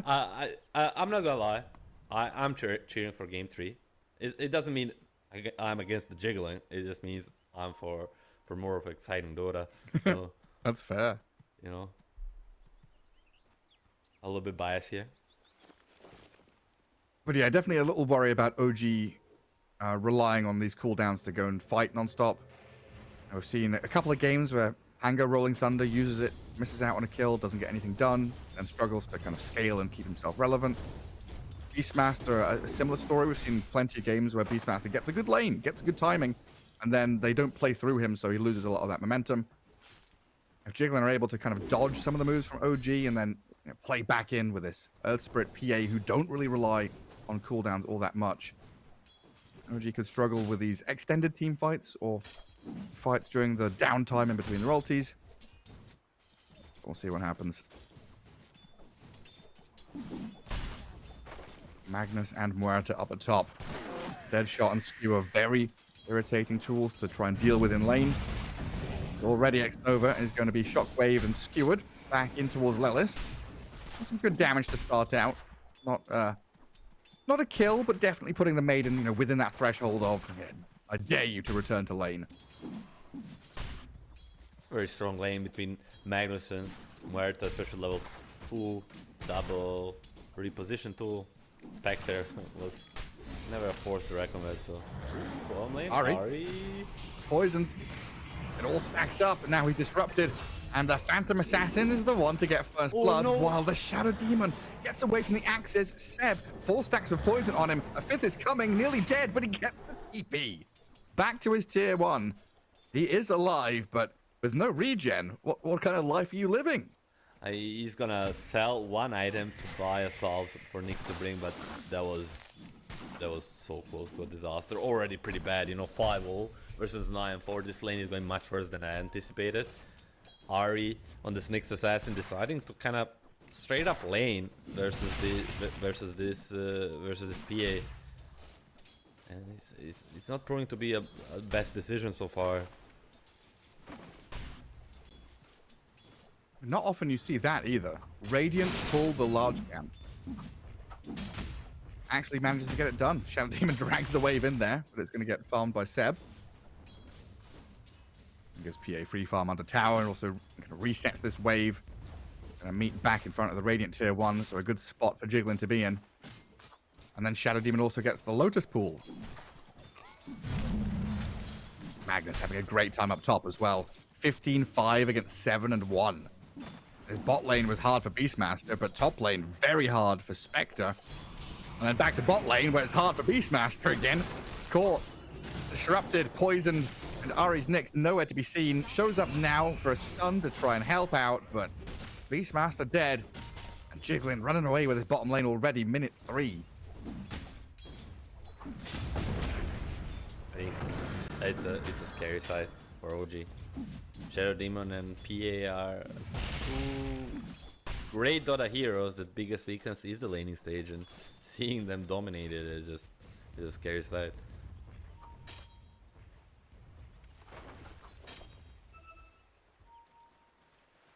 Well, 9's Pango, at least top of the last hits. OG probably going to have to play through him a little earlier. This Beastmaster having such a poor lane, Pango's going to have to pick up the pace. Gets rolled and kicked, sent away from the Water Rune. And Shadow Demon gets the bottom one as well. They're Jiggling, they kind of win bot lane, then they pivot to help out mid. Shut down the Pango a little bit. Exactly, seems like their understanding is very, very on point right now. Like, as you said, this Pango will have a lot on his shoulders. Bring back OG's laning stage. Securing the border, I guess, and the delay, the timing. Ari's Nyx a bit exposed down here. They're trying to contest this small camp, but Nyx dead. 4-2-3. Wand and raindrops keep him alive. Axis still on cooldown. Steb trying to buy time to get another round of Axis to throw there, but it's not enough to kill the PA because that Earth Spirit's rotated in. X-Nova, meanwhile, dies to mind control top. And I was about to ask you, is this 3 lane wins for Jiggling? And I think they've just answered the question for me. Another kill. Tremendous amount of damage and control. Going to take down the Spectre as well. 6-0, 2k lead. OG struggling. This is as bad as it gets, Garrett. I don't know what to add on what you just said. It's despair. Yeah. Like this is, I don't know, past, caffeine or washing your face or whatever it is. OG having some real difficulties as this bottom lane now is like uninhabitable. PA level 5, wand raindrops makes it very annoying and tanky, spamming daggers at you. Mid lane copy has hit level 6, has magnetize ready, while Pango is a creep away, and then they glyph that mid wave to stop him from getting level 6. Rotating with Lelis Muerta. 9, he's got his ulti now.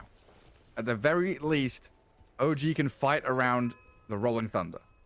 Rolling Thunder, Shield Rune, something to look forward to, but this bot lane, it just surprises me so much. We discussed before the game one even why this Nyx is strong, because he's such an unhonorable laner, right? He skills the second spell that Ari still hasn't skilled. He just goes, drags the waves, farms the jungle camps, If you're gonna lane honorably, like, just pick a different hero, pick a normal hero, not this Nyx assassin. It seems just like a weird adjustment.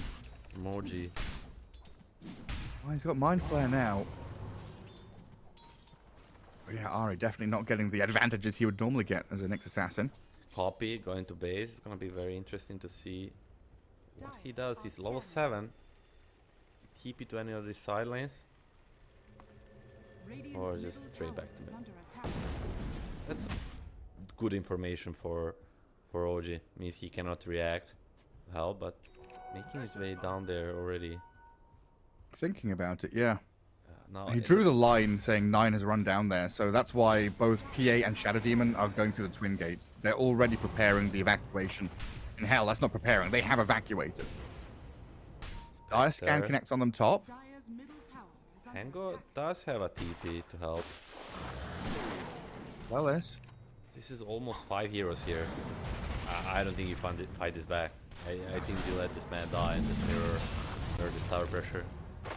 Radiant's bottom tower. That's exactly what OG are going to do. Spectre gets to sit mid now. A little bit of safety there to get some farm going. Bot lane not really being pushed, though. Seb and Ari step back. They're afraid. Although we saw 5 heroes top, they were all in, kind of in the fog, so... Radiant are scared. 8 min rune, Elu 50-50 for copy. Dire's top tower is under attack. They kind of get outmaneuvered on OG. Yeah, they have the casualty of the maiden, but kind of think much more pressure on this tower. Dire's Still not structures losing are it. fortified. And then the PA goes Twin Gate bot, farms wave, farms the jungle camp, then Twin Gate's top again. While in the mid lane, Poppy in onto Spectre. 23 Savage, still level 5. 9 minutes into this game and getting magnetized down. A little bit more damage. That's enough to take her over. Real rough one here as top lane, the aggression continues. Jiggling on top of the Crystal Maiden. Dagger, Skewer, the displacement and the gap close all used in unison. A 3k lead, 9-0 for Jiggling here. 3 lanes won. And OG are left wondering, what's their move? Waiting for Ags on Beastmaster, waiting for level 6 on Nyx Assassin. Beastmaster just dying to this PA straight up, has to stun and roar from this Nyx and Beast to just try and run, while Mind Control, he's going to chase. He's the Ari Nyx Assassin, hiding in the Roche pit. Shouldn't be any escape for Ari here, surrounded by Jiglin's heroes. While Beastmaster tucks away in the fog and TPs. Seb happy to have his life still. I'm not sure if the happy is the right word, Garrett. You're playing this Beastmaster, you're running for your life, TPing to base at minute 10. The moment when you're supposed to be probably one of the strongest heroes on the map. And another catch, it just seems all jiggling all day long in this game too. Shadow Step?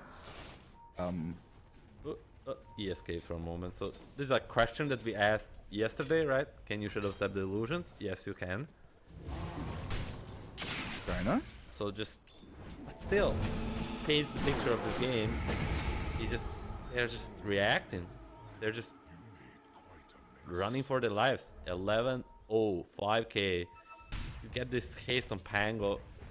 Only silver lining of this game is that maybe he with some of these power rooms can make something happen, but Bottom tower you is know, under attack.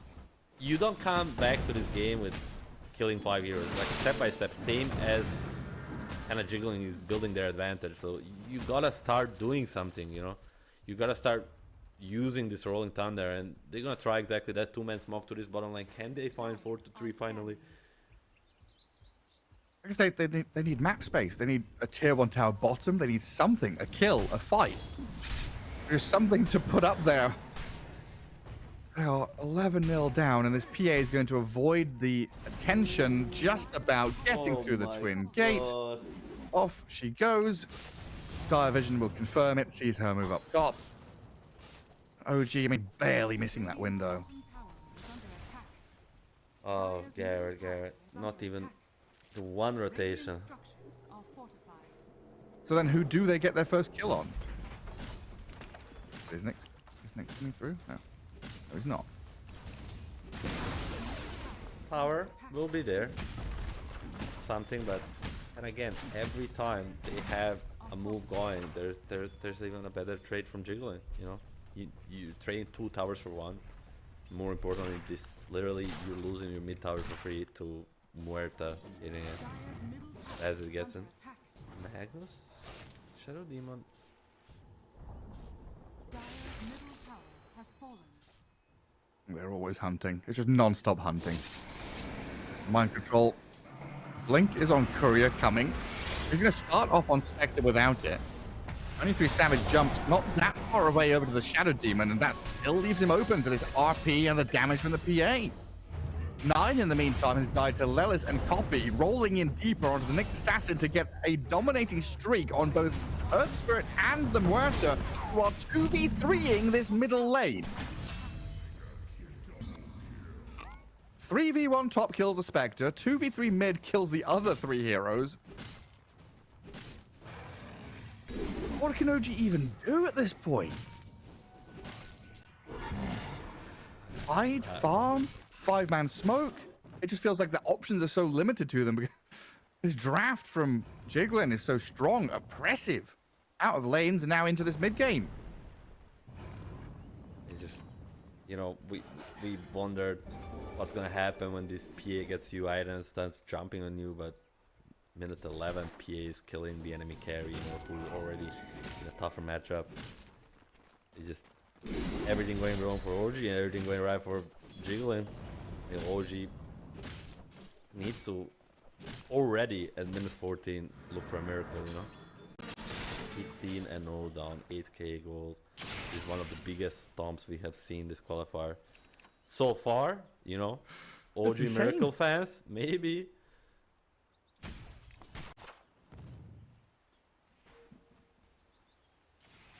What is that ideal situation, though? I mean, Are we looking at any possibility now, or are we literally thinking minute 40? no, I mean, as I said, you cannot hope for a Hail Mary play to save a Dota game in 2025. It needs to come from multiple little things. And So step by step, split pushing, cutting waves, farming jungle camps on the outside of the map, dodging smokes, hiding away. but then again, you lose the Wisdom Rune. Okay, you trade 1 for 1. Now you're gonna lose this one guy who... I thought the Seb Aghanim's might be the timing, but they're gonna delay it even more. Yeah. I mean, it looked like Seb there was getting away with things, scouting with his boar, breaking the smoke, but mind control had his number right on his head as soon as that smoke broke. While they're making that move, you know, PA is getting bigger and bigger, farming through the bottom lane with that Battle Fury, already well on her way to the BKB. The silver lining for OG is that they are set up top. Ari and 9 have some good damage on this tier 1 tower. Right now, it doesn't look like Jiggling are going to filter back and defend it. The reason to give up their map space right now is they can control bottom tier 1. They're in the area to control Dire Ancients, Dire Tormentor, these big ticket objectives and high value areas of the map. Dire's bottom tower is under attack. So a tower for OG. 2 tier 1s dead. Looking on the bright side of life. Is under attack. There's something to look at, and they're gonna 3-man smoke. The Spectre ultimate is ready, closing on this blade mail. They have to get these little pickoffs flying their way. That's the power of Spectre, you know. You don't really want a 5v5 versus this RP magnetize.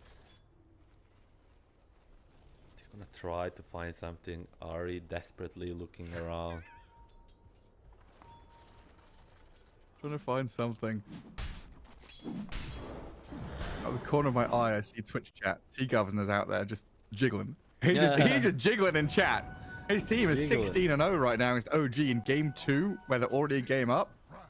But OG are looking for some kind of retribution here in the mid lane. Ari's leading out. Vendetta. He spotted Lelis there. Too many heroes to face off against. While the PA under dire vision. 423 has been scouted. She sees the Nyx coming. There's a little gap being made here by 423, but the Rolling Thunder and the Shadow Step comes into play. 23 Savage and 9 over the heads of this PA, but she blinks away. Mind control gives her the safety, while Shadow Demon snipes out the Ex-Nova Crystal Maiden, and Magnus has skewered the Spectre under tower. Blade Mail's up for 23 Savage, but I think he's pretty stuck over here. Backup is not coming, and he's got to rely on his own wit, but none remain. 423 slices him down and continues farming again. Nothing worrying for OG. Not even this. I assume first Rolling Thunder of the game is just gonna make 2 deaths to your team, make it 3 on the top. BKB down for this Earth Spirit with the Blade Mail at minute 17. Power, level 13. You just name it. They are just so strong. Many hats. Way too many for this point of the game.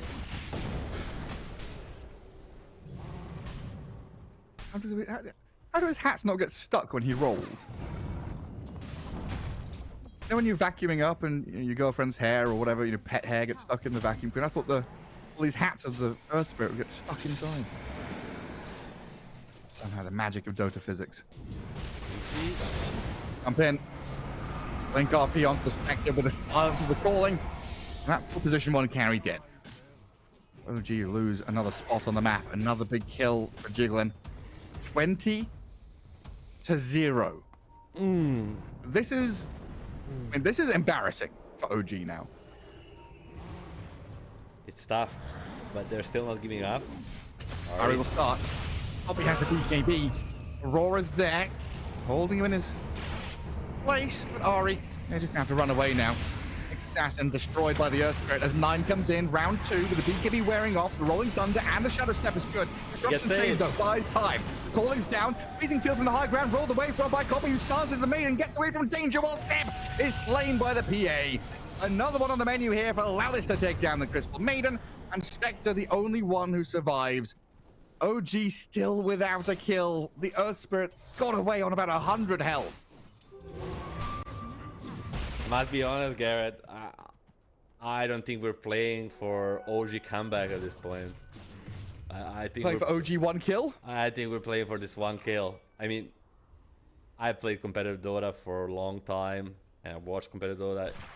Sometimes it be like this, you know. Sometimes you're in such rough games and you play for this 1 kill and then you got tap out because this is turning into a beating of a century. Yeah, I mean, I've seen it plenty of times. Be casting Dota for a long time. I've seen these score lines, but I don't think I've seen a team like OG in an elimination spot for a qualifier like this against. Jiggling have a lot of good players. They're a new team, right? This stack has come in here and slaughtered.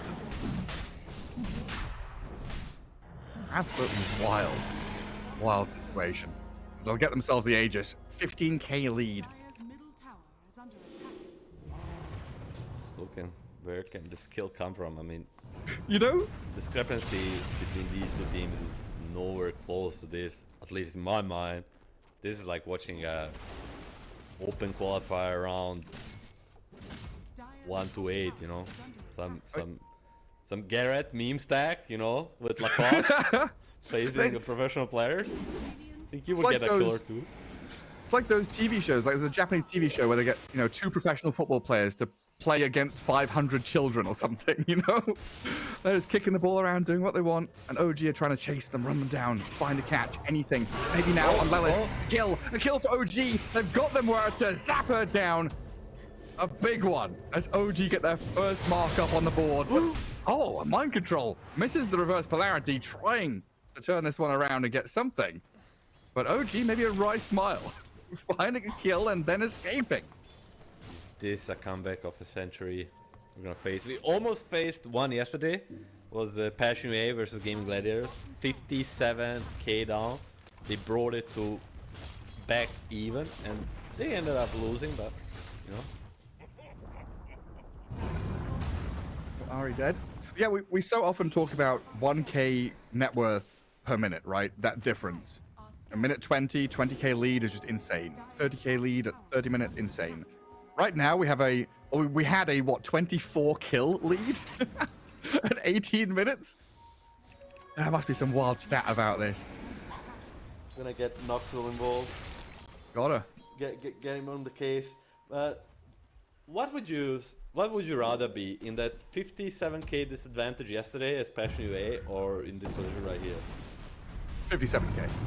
Yeah, because there was this rapier, you can all get her behind. in hope for the best. And here, Ari just trying to roll up. 9 with a Spectre. Now looking for their second kill. Crisp Maiden just get taken down quickly, but the Shadow Demon on the left-hand side is being blown up by the Pango and the Spectre. OG unlocking some of their potential here. They've lost their 2 supports. Ari and X-Nova drop. Mind Control with a blink over the top of 9, trying to get hit back in while Seb is slain to the northern side of the fight.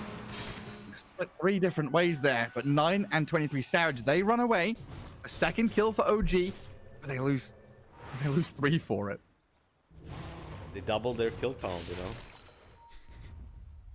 They did. Jokes aside, I mean, they're trying.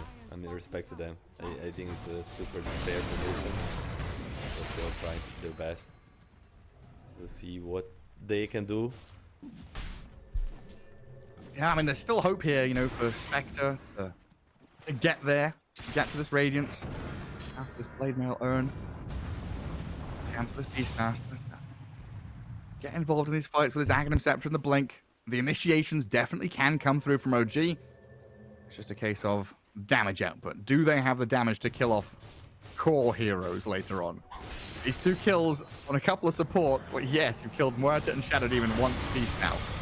Are you ever going to be able to bring down, you know, what, 2,500 HP copy Earth Spirit with 20 armor, Blade Mail BKB, Magnus with a pipe done? It's being delivered now. Very difficult to kill. And we've got PA with Aegis. I forgot there was a PA in this game, to be honest. 17,000 net worth for 423. BKB. Aegis for a minute. Sanjin Yasha. Nearly at Satanic. And what, 2.5 timesing the Spectre's net worth? Maybe not that much. Getting there, though. Slowly but surely, and I think the Satanic will be probably the point of no return. Now depends. Similar to game 1, like, it's all about jiggling. You know, they have first 4 problems. Do they want to go for tier 2 towers? Do they want to catch them around the map? Do they want to wait for second rush? You know, they can do whatever they want. For now, they're gonna keep it simple, go for this tier 2 top, and OG will just try to delay and delay. So maybe some Spectre item, maybe favorable position around one of these high grounds. Wait for the error to come. And that's what it is at this point, right? Hope for some kind of unforced error from Jiggling. Some kind of mistake that allows you to have this blink roar. Some kind of shadow step play. And I guess ideally, OG want to be fighting away from their base, right? If OG fight on their doorstep and lose a team fight, you're looking at a lane or 2 of barracks disappearing. No Earth Spirit in this fight. Yeah, you're right. He has shown bottom. They start on Lelis. Shadow Step and the Rolling Thunder. Brings the Muerta down to about half health. But that's going to be that. OG back up. That's their biggest tool, expand the rolling. No Rolling Thunder, no fight for OG. They're gonna lose on all of this map. They just take whatever they want. Yeah, now Jiggling just holding hands together, playing 5-man, sweeping from one side of the map to the other. And you clear mid-wave, you clear enemy ancients. Okay, move up top. Wait, does look close, but I'm not gonna clip him. It's not for now. He gets bullwhip too. Fast, Martha. Very speedy, wasn't he? Dire's courier has been killed. Yeah, now difficult for OG to find any individual target. Earth Spirit, the only one that was on the map alone, showing down bottom. The other 4 very tight together. And with the Satanic done, they're just gonna force them back at least. You know, they're gonna knock on this door until someone answers. Dire's middle tower As I say that, he gets you know, no drums. A pop, whip is ready. Soon enough. No. They're knocking. Someone needs to answer. OG are hiding under the bed. They don't want to answer the door. Dire's middle tower is under They've been taught the stranger danger. Unknown people knocking on our door, coming into our base. Tender's not home. OG needs some kind of emergency services to call the police. Is giving up the racks really option? No glyph. Ari. In behind is EMC.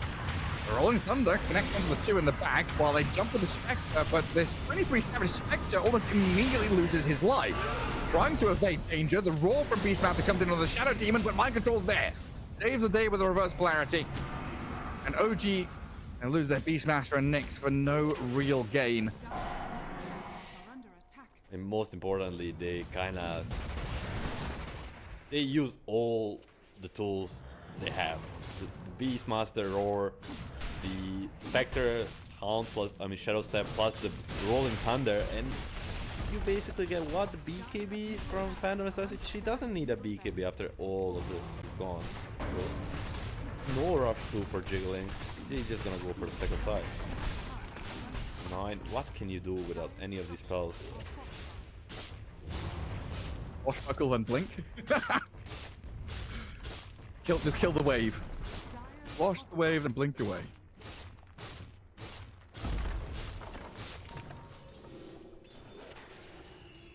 So, 4-3 and Team Jiggling. I played safe. Would argue at 1k GPM lead, per minute, and they could look to end this right here and now. But give the respect to the OG. And that graph may as well just be a straight line up, honestly. May as well just be a vertical line for Jiggling. Definitely how it feels. Ari draws a line on the map. Says, let's play down bottom. Beastmaster and Spectre already leading out there. Phantom Assassin also says, I have BKB ready, ARP is coming off cooldown, everything's ready, boys. Finish this up. Wrap it up. Yeah, he says, where's your base?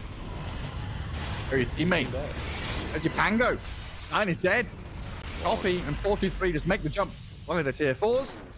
9 is gone for 50 seconds. And any idea OG had of GG. stealing a Roshan or pushing waves, it's all down the drain now. 31-2. 32-2 is how we end up with Jiggling taking down OG 2-0 and knocking them out of the qualifiers here for DreamLeague Season 25.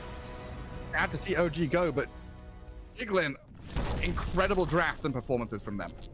32-2, put in an allure. Just... Salt in the wound. A rough one for OG and their fans. I think we maybe expected them to turn the tides in this game too, but this is one of the biggest beatdowns we saw across all the qualifiers. And you know what, Garrett, just be like that sometimes. Shit happens.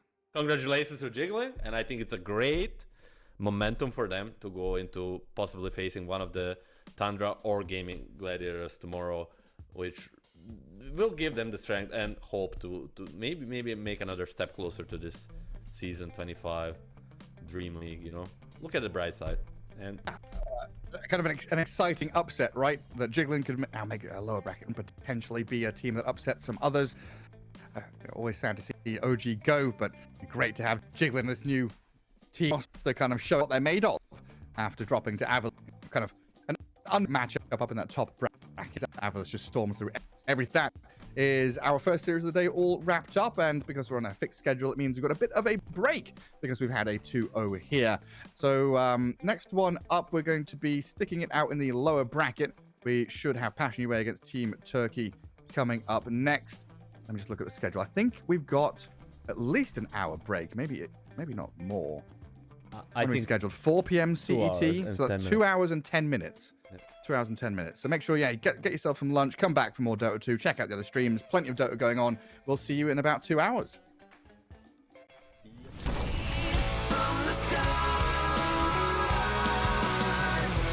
always and forever, you'll always be forever in my heart.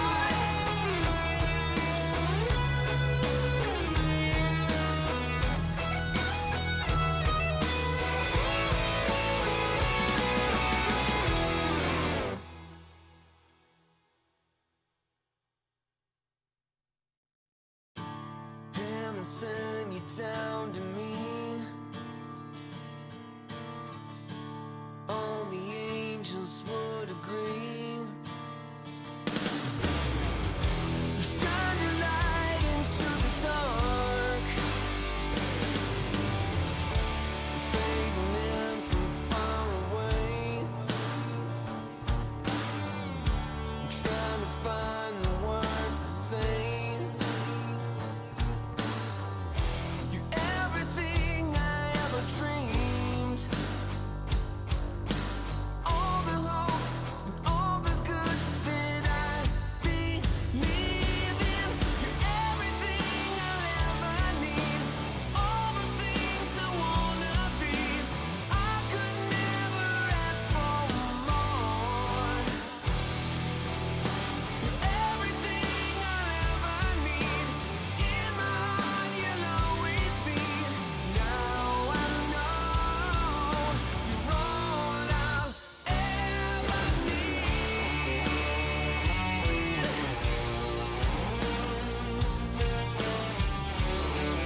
Welcome to my private garden. It's my own menagerie. If you're looking for a party, I own everything you see. Heavy is the head that wears the crown. They said it's my time, and I'm gonna run this scene. If you don't like the way I rule my empire, you can go ahead and you can kiss my ring. All eyes on me, yeah. When I enter the scene, quit it. All eyes on me. All hail to the king, get it? If I say so, then it is so. If I say no, you better get low. On bended knee, yeah. All hail to the king, get it? Make way for the king, yeah. All hail to the king, get it? If I say so, then it is so. If I say no, you better get low. On bended knee, yeah. All hail to the king, get it? There's only room for one hustler, sitting way up on that throne. Guess I'm showing my true colors. 24 karat gold. I'm gonna wear that crown. Y'all better hit the ground. It's my time, and I can guarantee, if you don't like the way I rule my kingdom, you can go ahead and you can kiss my ring. All eyes on me, yeah. When I enter the scene, quit it. All eyes on me. All hail to the king, get it? If I say so, then it is so. If I say no, you better get low. On bended knee, yeah. All hail to the king, get it? Make way for the king, yeah.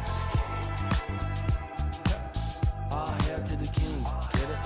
If I say so, then it is so. If I say no, you better get low.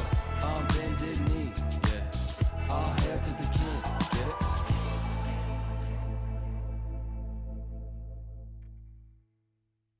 Oh, I'm feeling good. I'm feeling, oh, I'm feeling good. Wake up with no alarm, brand new kind of charm, and fresh hot coffee in a big old mug. Can't wait to get my face in the morning sun, yeah. Make a list, check it out, doing only what I want. Cause there's nothing better than making waves. I'm front and center in my own parade, on parade, on parade, on parade. Oh, I'm feeling good. I'm feeling, oh, I'm feeling good.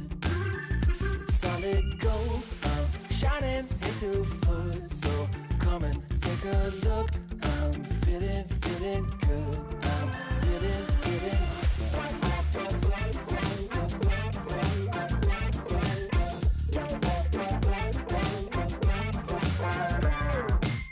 Hold up, windows down, rolling with the classic sound.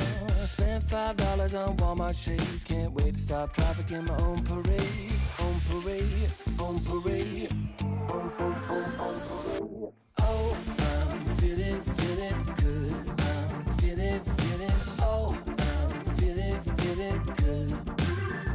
Solid gold, I'm shining into full. So come and take a look. I'm feeling good. I'm feeling.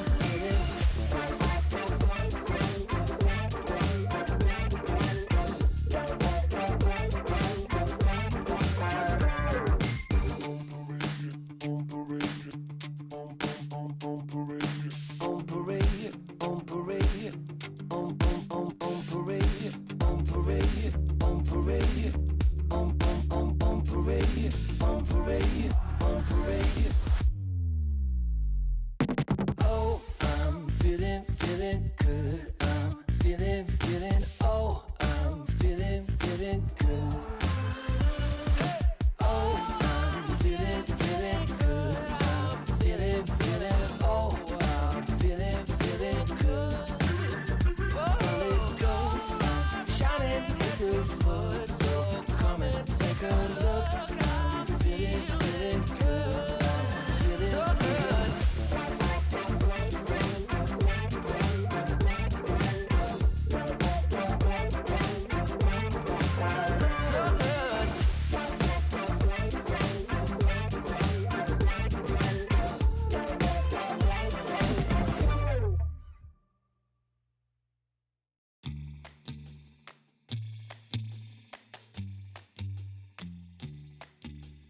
shot, new kid on the block.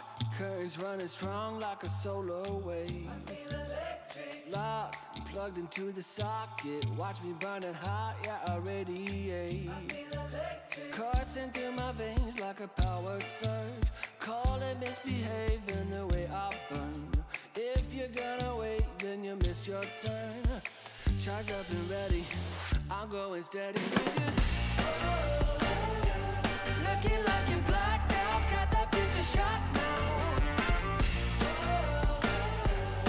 Everybody stop, get that future shot now.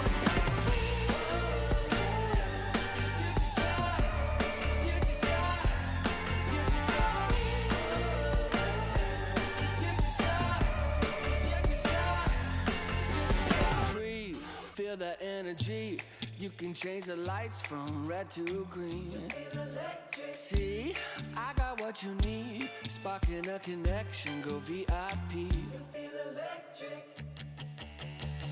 You feel electric. Looking like you're blacked out, got that future shot now.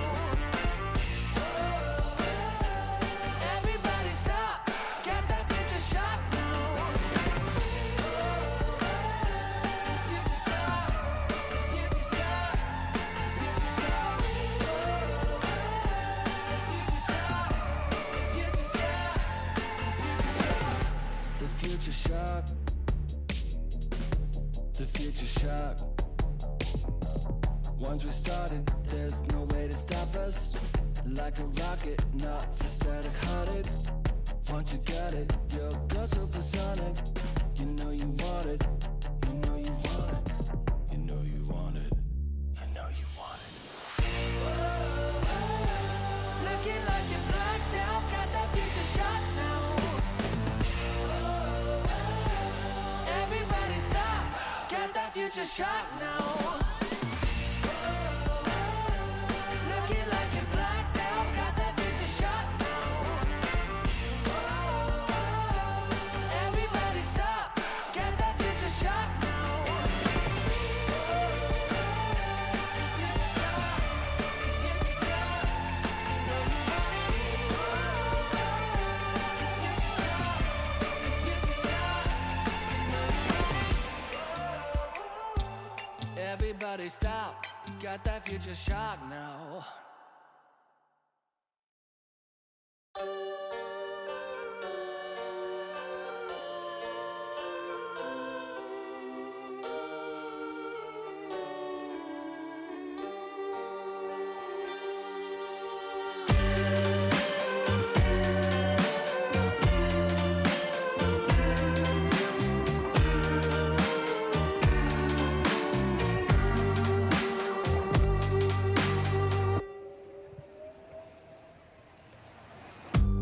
Out on the street, people pass you by. You don't meet their eye, you don't care. And out in the night, you see a light. From the cafes, there's more singing than despair. Hold me tightly before the night swallows the sun. And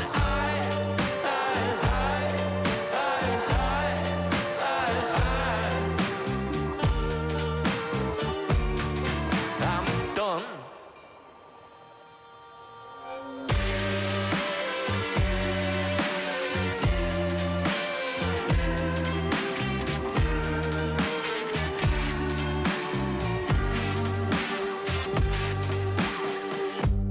At the bar,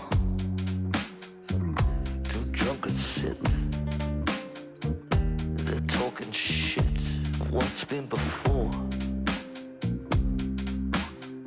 And the dancing girls, they twist and twirl. They sweat like beads of pearls, scattered before swine. Hold me tightly before the night swallows.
When the world seems big and I am feeling low, I think of all the good things in my life and dream of all the places we will go. No matter where we end up, we're gonna have a good time. When I promise forever, so together we're gonna shake off the doubts and have a good time. We'll have a good time. We'll have a good time. We won't take it all for granted. We're gonna live in the moment and have a good time. It's all we ever wanted. So why don't we just live it up, live it up? We're never gonna give it up, give it up. No, the clock won't stop for anyone, so let's just live it up. When the world seems big and I am feeling low, I'll think of all the good things in my life and dream of all the places we will go. No matter where we end up, we're gonna have a good time. When I promise forever, so together we're gonna shake off the doubts and have a good time. We'll have a good time.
been love since we met.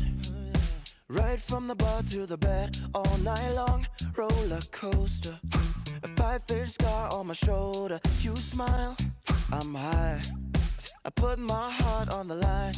I'm addicted to you, I can't lie. It's whenever you kiss me goodbye.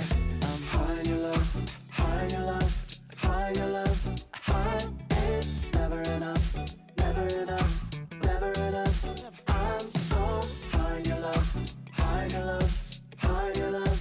I'm so high, I can't stop thinking of you. When the world is going down, I won't be there, be there. I'm in heaven with you, I'm in heaven with you.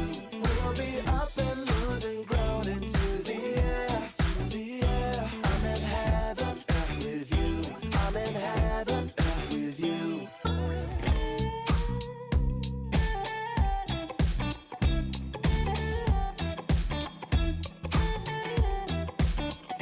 And we faced harder times when sweet words turned into lies. We got caught in our nest, yeah. I put our love on a rest. Hit the brake, I turn over. And never ever say that you know her. Got a flame to fuel every night. Keep her safe and hold her tight. High in your love, high in your love, high in your love, high. It's never enough, never enough, never enough. I'm so high in your love, high in your love, high in your love.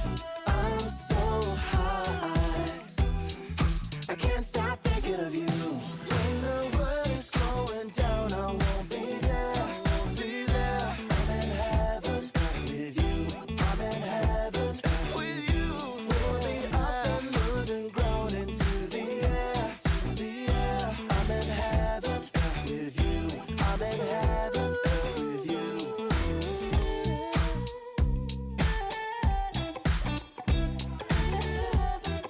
With you.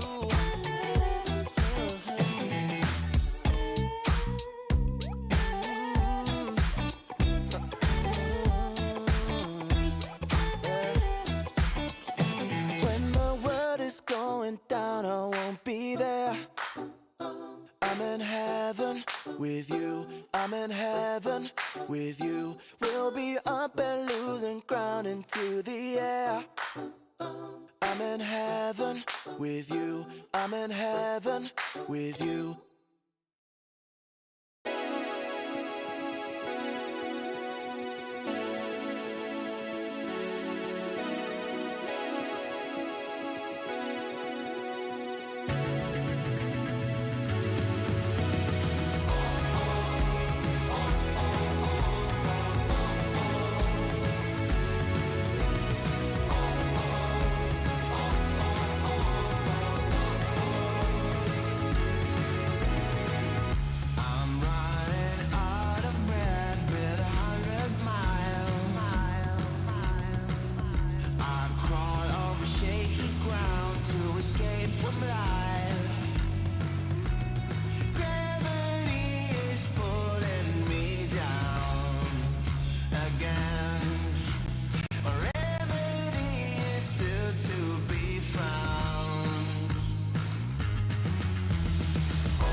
On a rooftop in electric Times Square, with the wind in my face and a scrunchie in my hair. Fold out my rolling D50. Gonna bring back the vibe, moonwalk back to 85. Yeah, you know I got my A-team, Hennessy pop loop drum machine. This is my 80s fluorescent pink dream. Yeah, you know I got my A-team, Hennessy pop loop drum machine. Better believe, still want my MTV. Better believe. Oh, yeah. Hit me up, dark brown with Marty McFly. The future's back, DeLorean style. This is my time. Got my Ray-Bans on, my acid wash jeans. Put pedal to the metal, flashback to the beat. Step into my time machine. Through the vortex, crank up the reverb. Back from the future, haven't you heard? 85 is where it's at. Let's revive the whole world. Let's revive the whole world. Hey, yo, ready? You ain't seen nothing yet. Yeah, hop in my DeLorean, get ready, get set. Where I'm taking you now is on my own road. I paved my own path, bringing 80s recode. Put my hand on the throttle, best to buckle up. Rev up the gigawatts, hang on to your butts. I'm just a 90s kid. I just need a time machine to fly away. Hit me up, top down with Marty McFly. The future's back, DeLorean style. This is my time. Got my Ray-Bans on, my acid wash jeans. Put metal to the pedal, flashback to the beat. Step into my time machine. Through the vortex, crank up the reverb. Back from the future, haven't you heard? 85 is where it's at. Let's revive the whole world. Let's revive the whole world.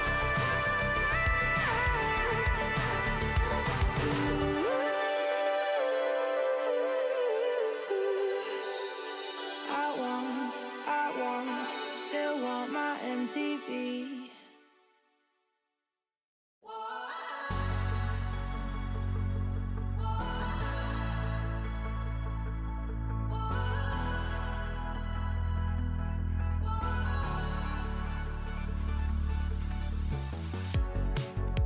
The city lights a neon aglow.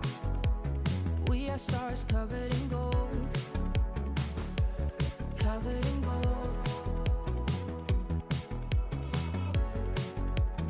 Walking on a highway of dreams. We will shine, only believe. Only believe.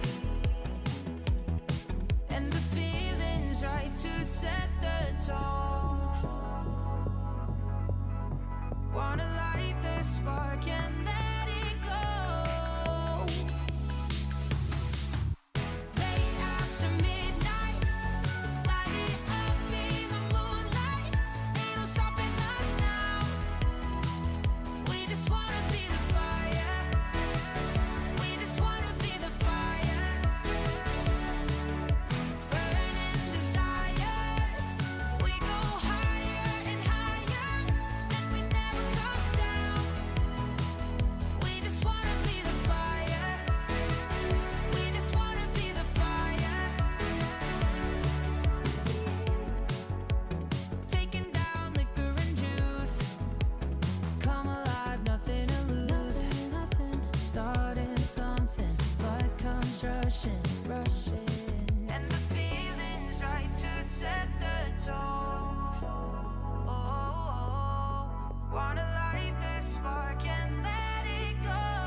unsure what's ahead of us. We come from the gold that makes us a whole of it.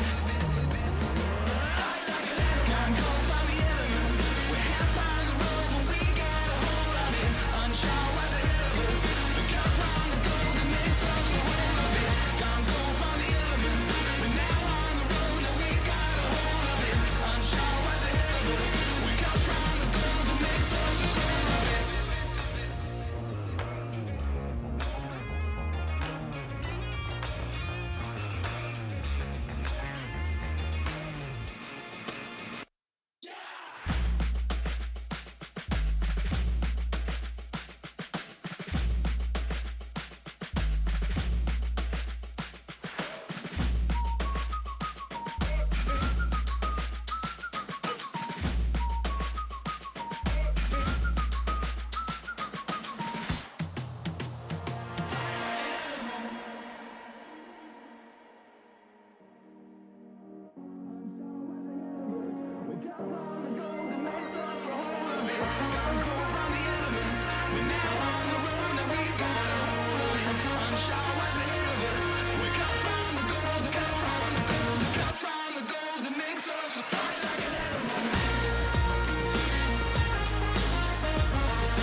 attraction. Come on up and just pay the fare. We're gonna get down, we're gonna get down. Get your satisfaction. Everybody just wants you there. Give them some attraction. Come on up and just pay the fare. Get your satisfaction. Everybody just wants you there. Give them some attraction. Come on up and just pay the fare. We're gonna get down, we're gonna get down. We're moving up now. So keep it on the floor. That's right. Gotta be up till you take no more. Light up and shine the crowd. We'll burn the house right down, yeah. No thing you're not allowed. The party just begun, yeah. Keep it moving up now. So do it like before. That's right. You better believe you got something more. So now you're number one. You feel the satisfaction. And when the night is done, you like that interaction. We're going up now. Just keep it on the floor. That's right. Gotta be up till you take no more. We're gonna get down, we're gonna get down. Get your satisfaction. Everybody just wants you there. Give them some attraction. Come on up and just pay the fare. Come on down, let's pay the fare. 1, 2, 3, 4. Get your satisfaction. Everybody just wants you there. Give them some attraction. Come on up and just pay the fare. Get your satisfaction. Everybody just wants you there. Give them some attraction. Come on up and just pay the fare. We're gonna get down,